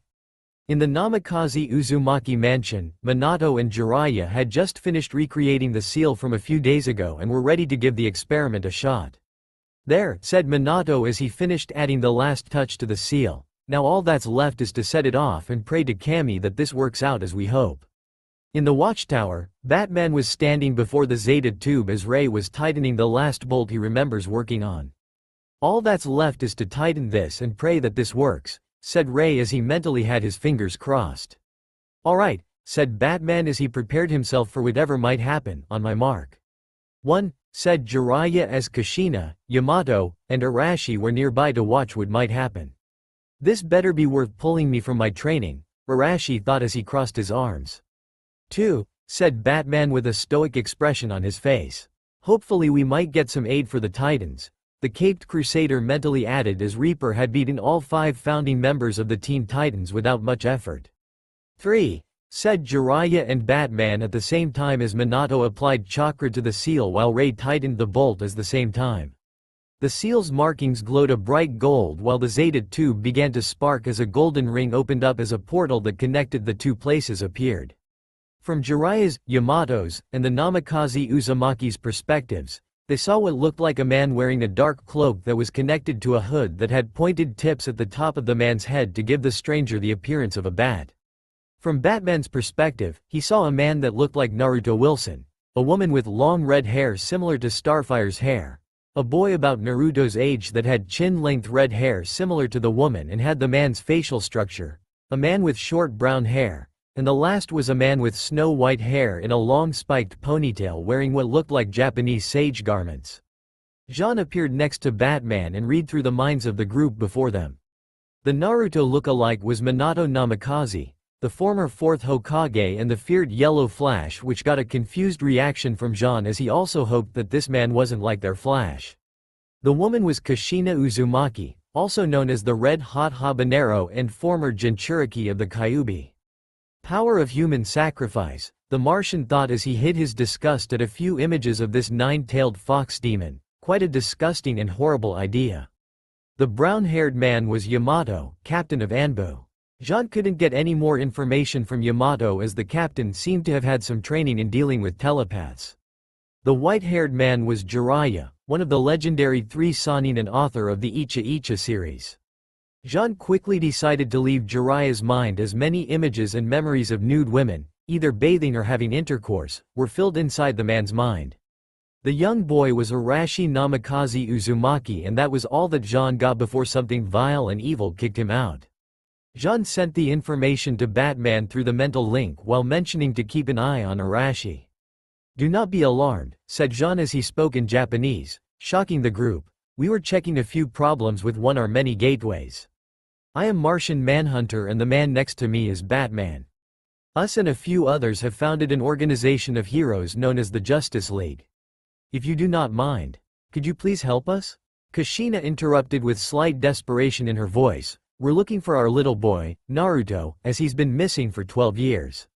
Please, do you have anything that could help us? Batman turned towards Jean while keeping an eye on the group as the woman pointed to Minato. He looks like my husband, only with my facial features. Kushina said as she took a few steps towards the portal. Please, help us find our little Naruto.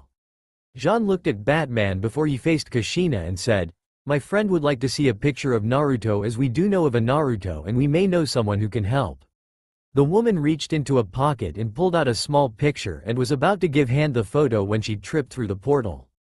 Kushina, Minato and Jiraiya called out, but saw that said woman was now on the other side of the portal as Batman picked up the photo with Jean helping Kushina onto her feet. Jean, Batman said as he revealed the picture to the Martian, this is a picture of Naruto Wilson. Naruto was sitting at a small table outside a diner in Metropolis with a young woman wearing dark blue skin-tight jeans, black leather boots, and a blue hooded sweatshirt with the hood up. This has been a pretty sweet date, Foxy, said the girl as her light blue lips formed a smile. I haven't had a time like this since. Naruto placed a gentle hand to comfort the woman and said, you don't have to worry about him anymore, I'm here for you baby. The woman looked at the blonde before her and said, but what if he finds me? What would he do about us? Maybe this wasn't such a good idea. Please listen to me, Naruto quietly said as he gave the woman's hand a loving squeeze. Don't worry about what others will say about you, about us. I love you, Sparky, and that will never change. I will even fight all of the Justice League and all of the public so that we could be together, forever. The woman was quiet for a brief moment before she looked at Naruto with confidence and love in her eyes as she said, thanks Foxy, you sure know how to make a girl feel special.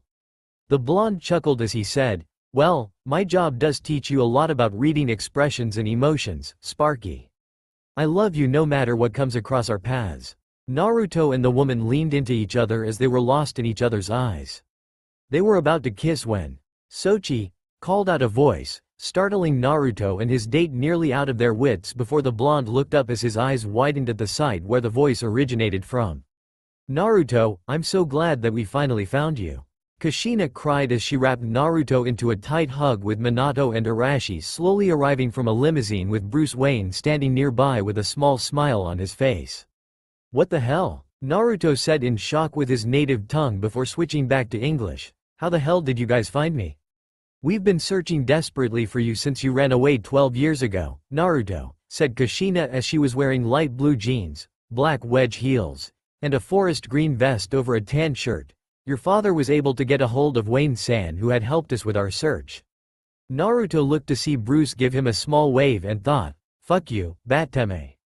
Naruto, said Minato as he sat next to Naruto with the other patrons and civilians looking at the two blondes as if a full-grown man had just given birth to a clone of himself right before them. We are so sorry that you felt neglected and abandoned. If you come back to us, we can become a family once more. No deal. Naruto yelled as he stood up from his seat with his date right next to him. You've had chances to make us into one big happy family and the three of you assholes just stomped all over it. Arashi, wearing black jeans, heavy steel-toed boots, and a leather jacket over a blood-red shirt with a biohazard symbol on his chest, took a few steps towards Naruto and said, "Stop being a bitch about me being better than you. I'll always be better than a freak like you. Bet that woman's nothing but an ugly whore." Pow! Arashi didn't see Naruto's fist flash in his face before the force knocked him tumbling onto the table, knocking it over and spilling the contents of fries, ketchup, and mustard all over the redhead. Arashi, said Kushina as she saw Naruto and the woman getting ready to run away when Minato quickly stepped in their path. Naruto, please wait, said Minato as held his hands between himself and his son. We're sorry about Arashi's attitude and behavior, we'll make him apologize. Naruto sent a dangerous sneer towards his former father as he said, you and your wife should have fixed that years ago when he would beat the living shit out of me. Now get the fuck out of our way. Now you're going to fucking pay, you piece of shit. Arashi roared as he quickly got to his feet and charged towards Naruto. Using his martial arts skills, Naruto slammed his elbow into Arashi's face before giving him an opened palm strike to the chin. The former MMA fighter then grabbed Arashi's wrist and threw the stunned redhead over his shoulder, knocking Minato down before grabbing his date's wrist and running away. Wayne-san mentioned that Naruto knew some of the taijutsu of this world called martial arts. Kushina thought as she tried to help her husband and red-haired son to their feet, but I've never thought he'd use his skills on us. That's it. Arashi roared as his violet eyes were slowly beginning to glow red. I'm going to fucking thrash him. Arashi, that's enough. Minato roared as both he and Kushina held their wild son back. Now you're going to stay here with Wayne-san while your mother and I go and talk to Naruto. We are going to talk about this later. Watching his parents rush in the direction Naruto and the woman had gone off to, Arashi let out a low growl before picking up a nearby chair and smashing it against the concrete in a small but threatening tantrum. Some of the patrons had fled as the manager angrily walking towards the teen, ignoring the threatening aura, until Bruce got in his path. I'll pay for the damages, said Bruce as he tried to keep the man away from the raging Arashi as a table had smashed through the glass windows and sending more patrons running in fear of their lives, all of them. Naruto and his date was running through the street and dodging people left and right in hopes of losing their pursuers, but Minato and Kushina stayed on their tail and somehow catching up to them. Naruto, please stop, Minato called through the crowd of people, still creating the same shocked looks as the patrons from the restaurant. We just want to talk to you. Kushina quickly squeezed herself through a passing family as she said, look, we're really sorry about what Arashi had done back there. Just come back to us and we'll be a family once more. Naruto and the woman he was with quickly ran inside a heavily populated market with the couple following them. Time to see if Uraheim's teachings paid off, Naruto thought with a hidden smirk as he saw the heavily populated registers. Aang, Naruto grunted as he suddenly stopped and clutched his chest tightly. Naruto, what's wrong? The woman said as she had abruptly stopped near said blonde. I gasped, I don't, No, Naruto said as he fell to his knees with sweat dripping from his brow while trying to catch his breath. Gasp. I can't, gasp, breath and, gasp, my arm and chest hurts. It's like, gasp, like someone's trying to rip my heart out. Minato and Kushina finally caught up when they saw Naruto fall onto the floor with the woman kneeling next to him. Naruto, the woman said with slight fear in her voice, Naruto, please stay with me. A woman with auburn hair looked at Naruto as she with sudden realization as she said, he's in a state of cardiac arrest. Someone call an ambulance now. Some of the people struggled to get their cell phones out as the woman let out a sneer. Damn it! The woman cursed under her breath, I don't have my equipment. Seeing the distraught look in the eyes of the woman next to her, the auburn-haired woman said, I'm Dr. Rita Jones, an expert cardiologist and well-known pediatrician. We need to get his heart started again, but we'll have to perform CPR as I'm not sure how long it will take for a defibrillator to get here. We don't need to wait, said the woman as she removed her hood to reveal that she was Livewire. I'm a walking defib whatever and I also happen to be his girlfriend. Now let's get to saving my boyfriend's life. Shaking a few thoughts out of her head, Dr. Jones was about to perform chest compressions when Livewire said, please be careful with the compressions as he broke his sternum a couple years ago. The doctor nodded as she said, get ready to give him breaths on my mark. Kushina took a few steps forwards and said, please let me help, I'm his mother. Stay away from him. Livewire yelled as she sent a venomous glare at the red-haired woman with an electrified fist ready to strike. You and your family did this to him. Everyone, save for Minato and the three women near the downed Naruto, backed away in complete fear from the villainess's threat with whispers being passed back and forth. Ms. Livewire, Dr. Jones scolded, grabbing Livewire's attention, I need those breaths. Livewire gave one last sharp glare towards Minato and Kushina before locking her lips onto Naruto's and giving the fallen blonde her breaths. After a few attempts, Dr. Jones cursed again as she said, we need to jumpstart his heart. The doctor took a small knife from her purse and sliced Naruto's shirt open to reveal his toned chest before removing the watch on the blonde's wrist. Ms. Livewire, I need you to place your hands here and here. Dr. Jones ordered as she pointed to Naruto's right pectoral and left side just underneath the left pectoral. You just need to give him a small, non-lethal shock so that we can jumpstart his heart. The villainess complied as she hid her blush from touching Naruto's bare chest under an absolute serious tone on her face. Clear, Livewire said as Naruto's body jumped from the small jolt. Seeing no response, Liverwire charged up once more and said, clear. Kushina and Minato watched in horror as their long-lost son's body jumped again from the shock. Minato couldn't keep his eyes off of his near-dying son as the former Hokage had never had those moments he had dreamed of after Naruto's disappearance and felt ashamed of how Arashi had turned out. Where did I go wrong? Minato thought as Naruto's body jumped once more. Kushina fell to her knees with tears falling from her face as her baby boy was laying on the cold floor dying. She held him and Arashi inside of herself for almost a year before holding them in her arms during the years after their birth and before Arashi had met the Kyuubi. Kami, Kushina silently prayed as she couldn't see the two women going back to performing CPR, please let Naruto live. A loud gasp was heard from Naruto before a series of coughs erupted from his throat. Naruto, Livewire cried in joy as she wrapped the blonde before her in a hug, thank God you're alive. The sound of sirens was heard outside as two men rushed in carrying a stretcher and ordered the crowd to move out of their way. Livewire and Dr. Jones stood up as the two men loaded Naruto onto the stretcher as the doctor said, thank you for helping me save Mr. Wilson's life. The villainess guiltily looked away as she said, I just didn't want to lose the one guy who helped me with my life. It's not easy trying to be with him without drawing attention to myself. You got that right, said a voice as everyone looked to see Superman approaching Livewire with an aura of authority. You're coming with me, Livewire. The villainess gave the Man of Steel an annoyed look as she said, I'm not in the mood for our usual banter and battle, so get out of my way. Superman held his ground until Dr. Jones took a couple of steps towards him and said, believe it or not, Livewire here did help stop some of the more serious damages that Mr. Wilson might have suffered without her aid and everyone here can testify to it. Now please get out of our way so that we can get Mr. Wilson to the hospital. But what if she tries something?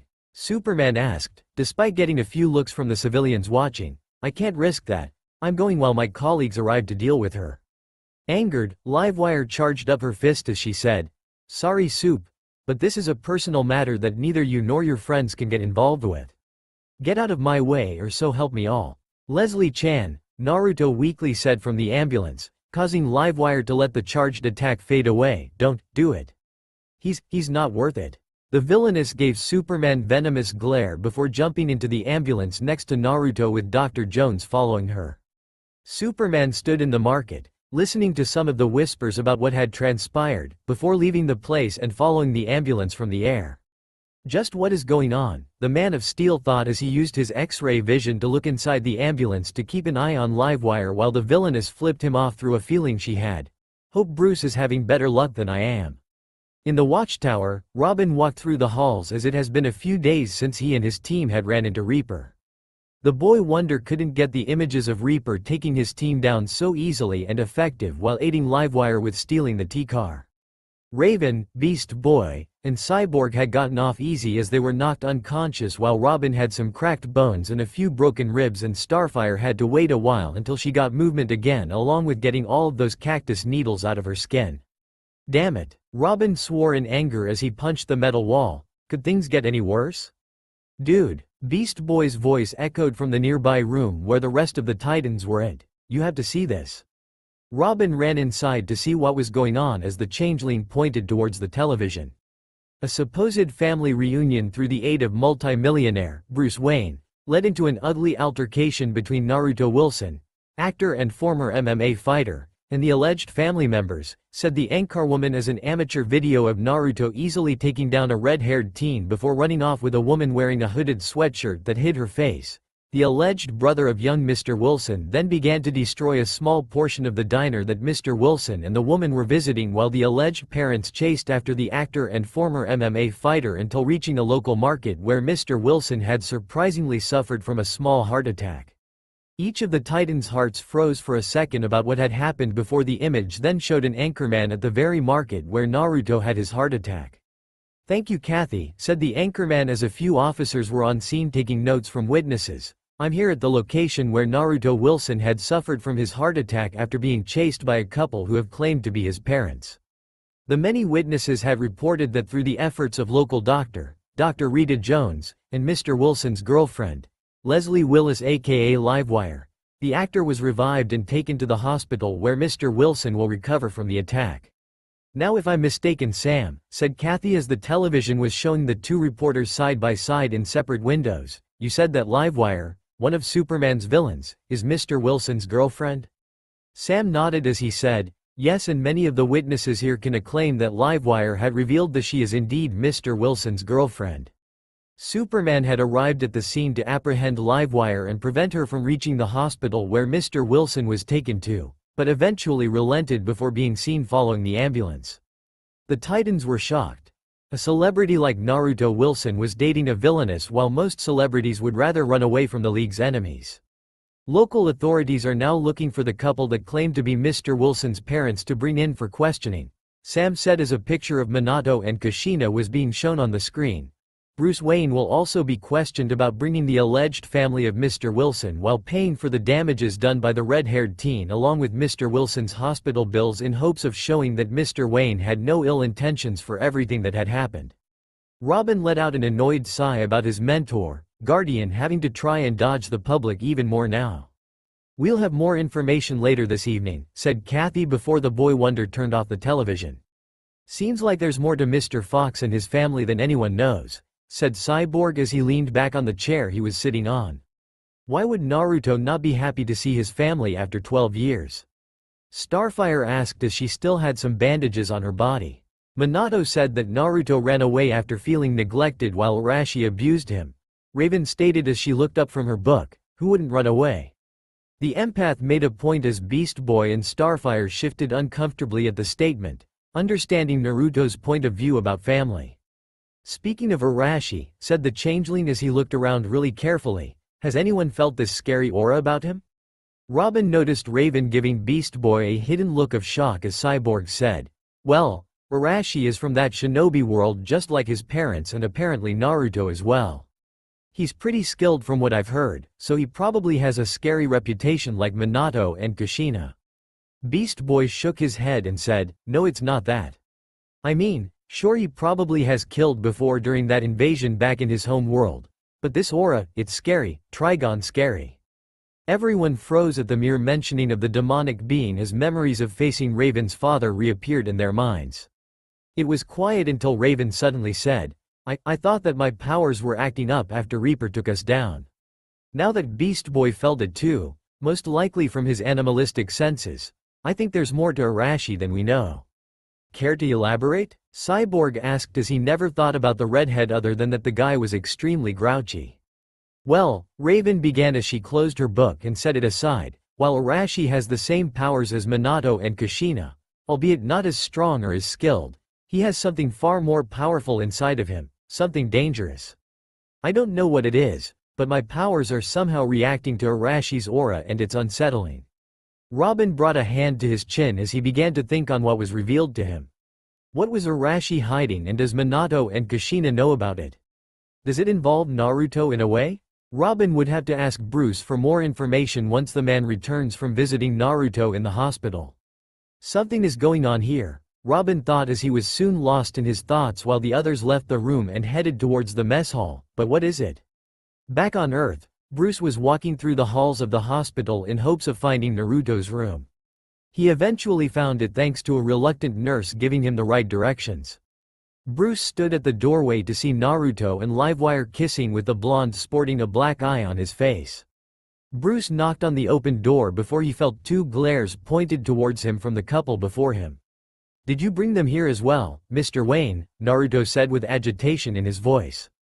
No, said Bruce as he held his hands up for verbal defense, it's just me and me alone. Why did you bring them? Naruto then asked as he still held his glare on the multimillionaire. Better yet, how did they even get here? Bruce professionally feigned innocence as he said, I heard about a couple searching for their runaway child and I flew them here from Japan so that I could help them.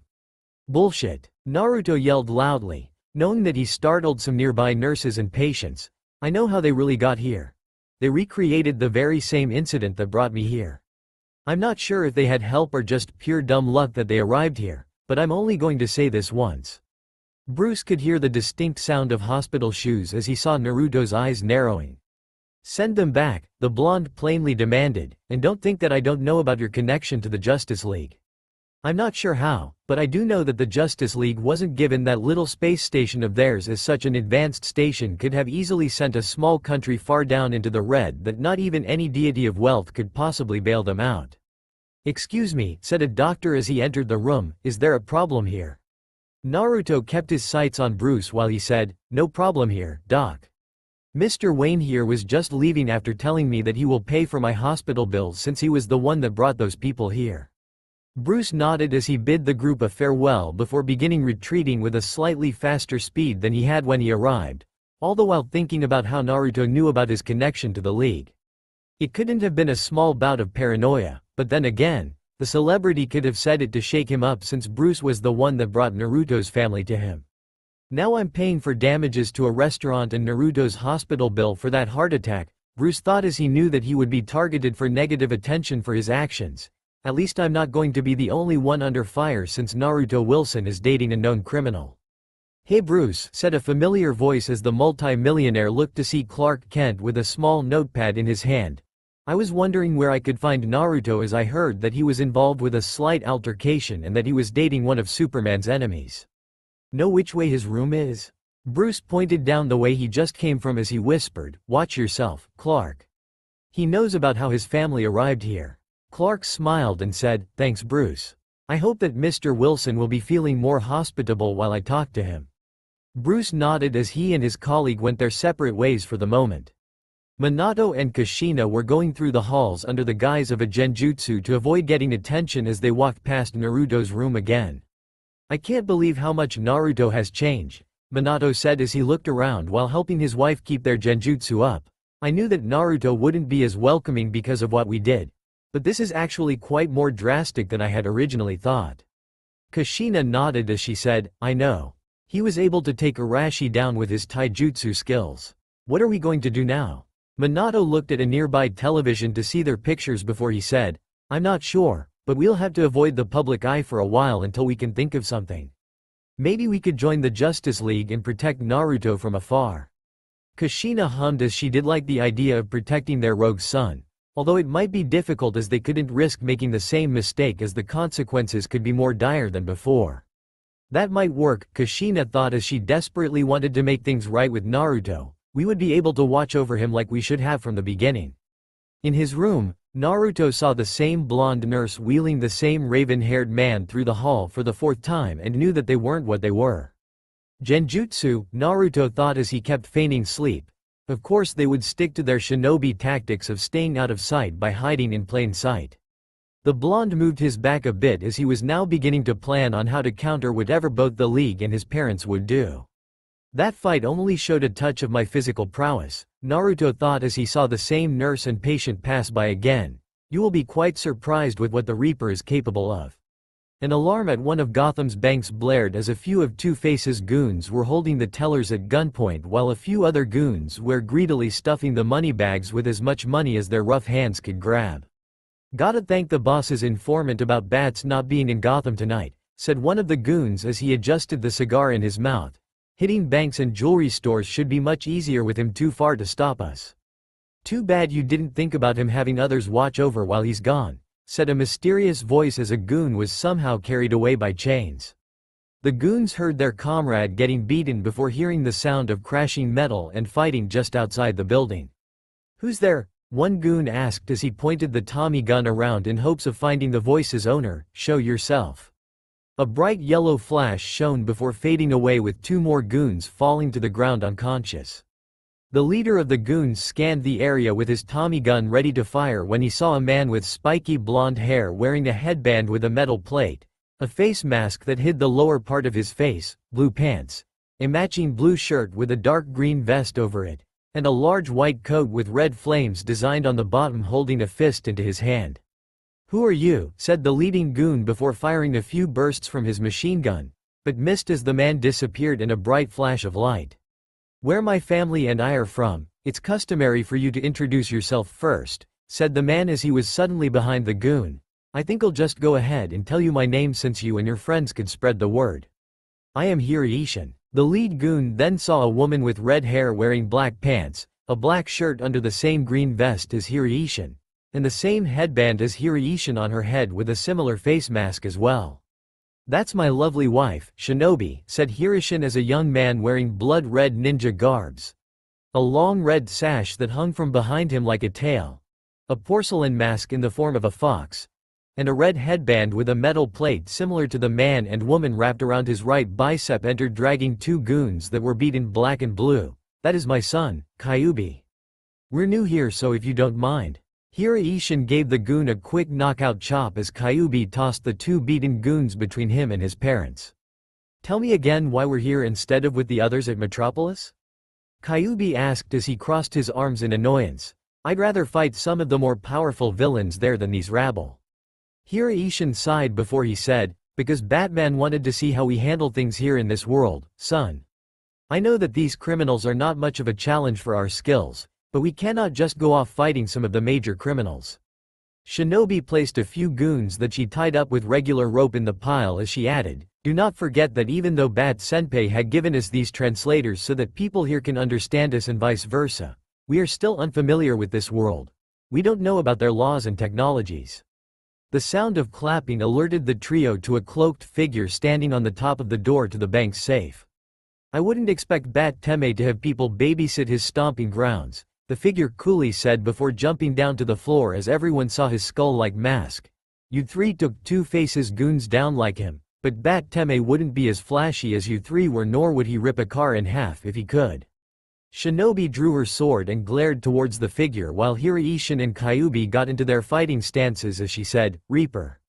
What brings you here?" "Just going for a small stroll," Reaper stated without much concern. "I have always enjoyed a nightly stroll through the city as it makes me feel like a ninja at times." Kyubi quickly charged into a tackle towards the assassin, ignoring his parents' warnings, but somehow passed through Reaper. "As Kyubi here has revealed," Reaper said knowingly, I'm not really here as this is just a hologram projected by one of the many robots given to me by one of my associates. Even if I were here, you wouldn't be able to touch me anyway as I wouldn't let such a barbaric tactic get even 5 feet before tossing Kyuubi like an empty water bottle. Hiraishin got out of his stance but still remained alert as he then asked, "Then why reveal yourself to us, Reaper?" "Just playing a game of chess, Hiraishin," said Reaper as his image sat in midair. "I believe it's your turn, but know that even if I should lose a few pawns, I'm already thinking of my counterattacks. Plan wisely." The image of Reaper blinked away as a small robot that was floating in the air then grew metal appendages and began to attack Kyuubi. "Hey, get off of me you piece of shit." The red ninja growled before blasting the small robot with a burst of wind from his palm. The robot shattered into tiny pieces after coming into contact with one of the polished marble columns. "That coward," Kyuubi said as he took a glance at the destroyed robot on the floor. "If I ever see him in the flesh, I'll—" "Kyuubi, that's enough," said Hiraishin with authority in his voice. "Let's get these criminals to jail and tell the League about this." Reaper had obviously planned this to probably see what the Justice League would have done. "Now let's go." As the heroes took the criminals away, none of them noticing Reaper watching them from the roof. "Like I said, Hiraishin," Reaper said as he continued to observe the scene below, "I have already thought up of a few counterattacks to what you and the League have done." Naruto walked through the parking lot of the prison after visiting Livewire, who had been turned in by Superman while the woman was taking the T-car out for a little joyride. It was a week after his little attack, when he had stopped his heart and he watched Bruce try and dodge reporters left and right as he did bring his family. Naruto had to admit that it was fun to watch Batman squirm while the Caped Crusader had to spend barely a fraction to pay for the hospital bill. "Hope the Titans like the little gift I had left for them," Naruto thought as he chuckled as he could already imagine Cyborg's look after viewing the gift that was left behind. Even though the Teen Titans were teens, he wanted them to be exposed to something more adult. He had a victory chuckle as he thought that he and Talia had broken the suspension from the little video shoot they had. Naruto's humor quickly vanished as he saw Kushina waiting for him by his car. "How can I help you, Mrs. Namikaze?" Naruto asked defensively as he sent an unwelcoming glare towards the woman. "Can't a mother check up on her son?" Kushina answered as gently as possible so that she could avoid an incident like the one just 4 days ago. "How's your heart, dear?" "All right," Naruto said as he continued to stare down his former mother. "Docs told me to take it easy with some of my activities. No heavy exercises or having fun with my girlfriend for a while until they give me the all clear." Of course, stopping my own heart did buy me time to plan, Naruto thought as he mentally smirked at causing that little public scare. "How could you even go that far with a criminal like Livewire?" Kushina asked with slight disappointment. "Minato-kun and I raise you better than that." "Okay, first off," Naruto said as he crossed his arm in annoyance, "the two of you hardly raised me as the two of you doted all of your time with that abusive brother of mine. Secondly, the two of us had only been dating for about a couple of weeks, and even though we have slept in the same bed and have our little messages, we haven't gone that far yet. Finally, I don't believe her as the criminal that everyone paints her to be, as it was that bastard, Superman, that turned her into what she had become." "That's not true," Kushina tried to counter. "Superman was trying to stop her from endangering people that were at her concert when her accident had happened. He pushed her away when she was about to be struck by lightning from her mistake." "Oh, so it's her fault that she was turned into an outcast?" Naruto swiftly countered with slight anger in his voice. "Leslie wanted to be turned into a monstrosity from her one little mistake, while the so-called Man of Steel is allowed to make many mistakes and cause thousands of dollars in damages and not get into all that trouble during a fight with any of his adversaries? I've seen articles where Superman had bruises, bleeding badly, and even buried by a building that he smashed into after some of his more troublesome fights, all the while one person who doesn't like the bastard get into deep shit for just trying to find a little bit of justice in their lives."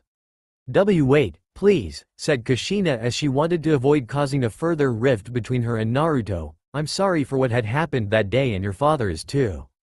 Just come back to us and we can be a family again." Naruto shook his head as he said, "As I've already said, Kushina, you and your family lost that chance years ago when I wanted to become a ninja like you guys. I still can't believe that I used to look up to the two of you before being abandoned by you both because I couldn't mold chakra. I was just dead weight in your eyes. The blonde had to keep himself of having a small victory smirk as he had actually made one of Konoha's most feared kunoichi cringe painfully from the statement alone. "We're sorry about that too," Kushina said as she was reminded of Lee.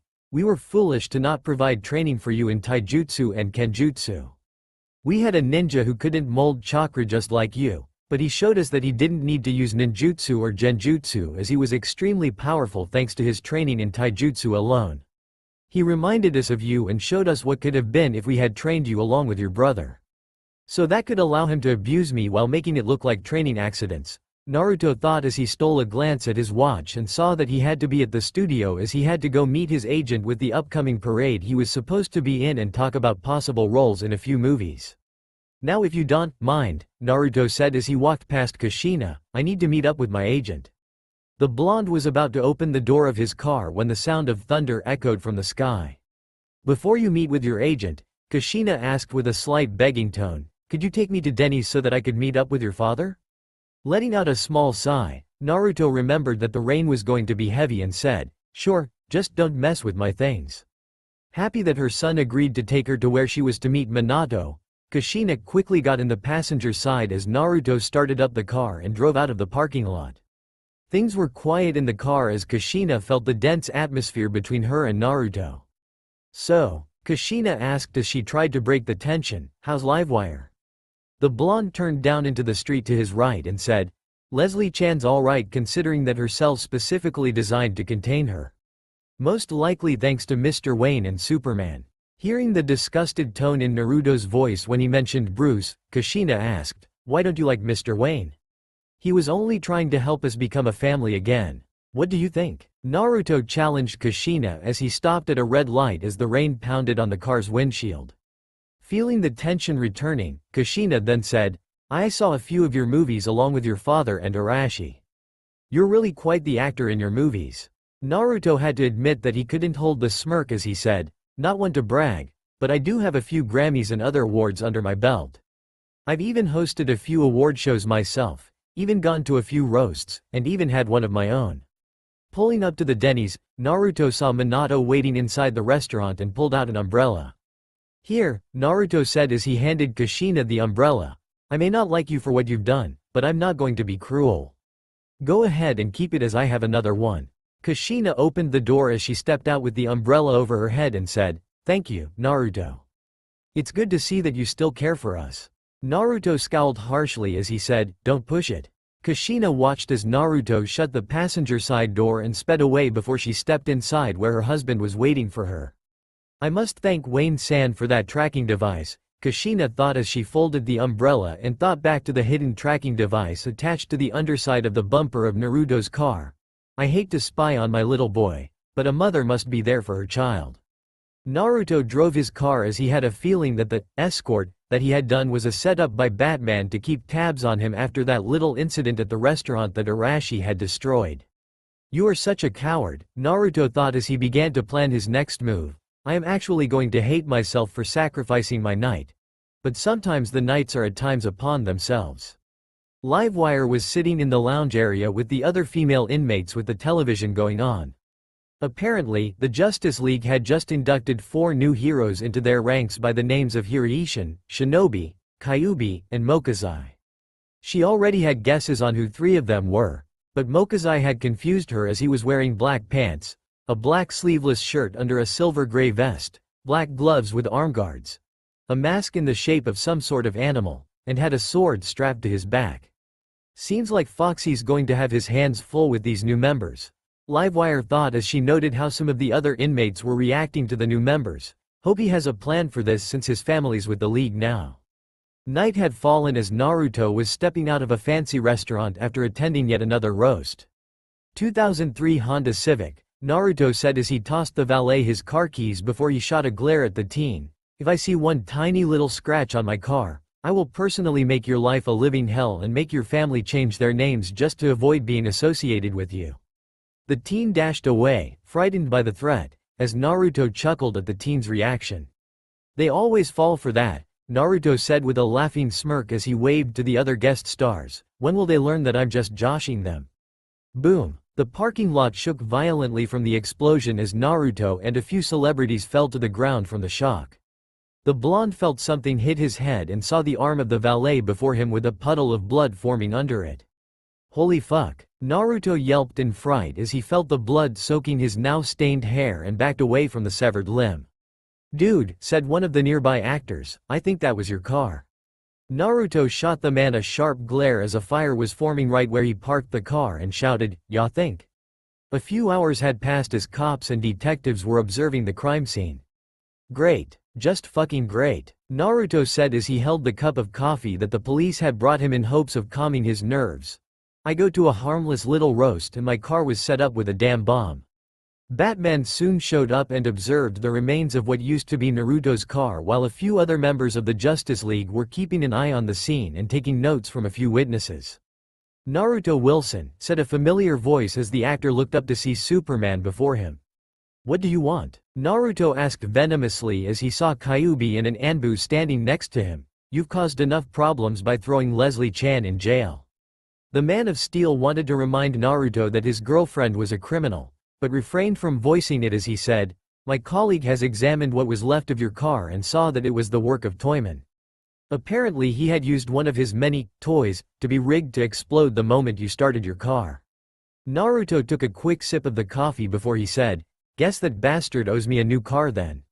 I'm sorry, but I'm afraid that's going to have to wait, said Batman as he suddenly appeared next to Naruto, because I'm going to place you under the watch of the Teen Titans as there is a possibility of another attack.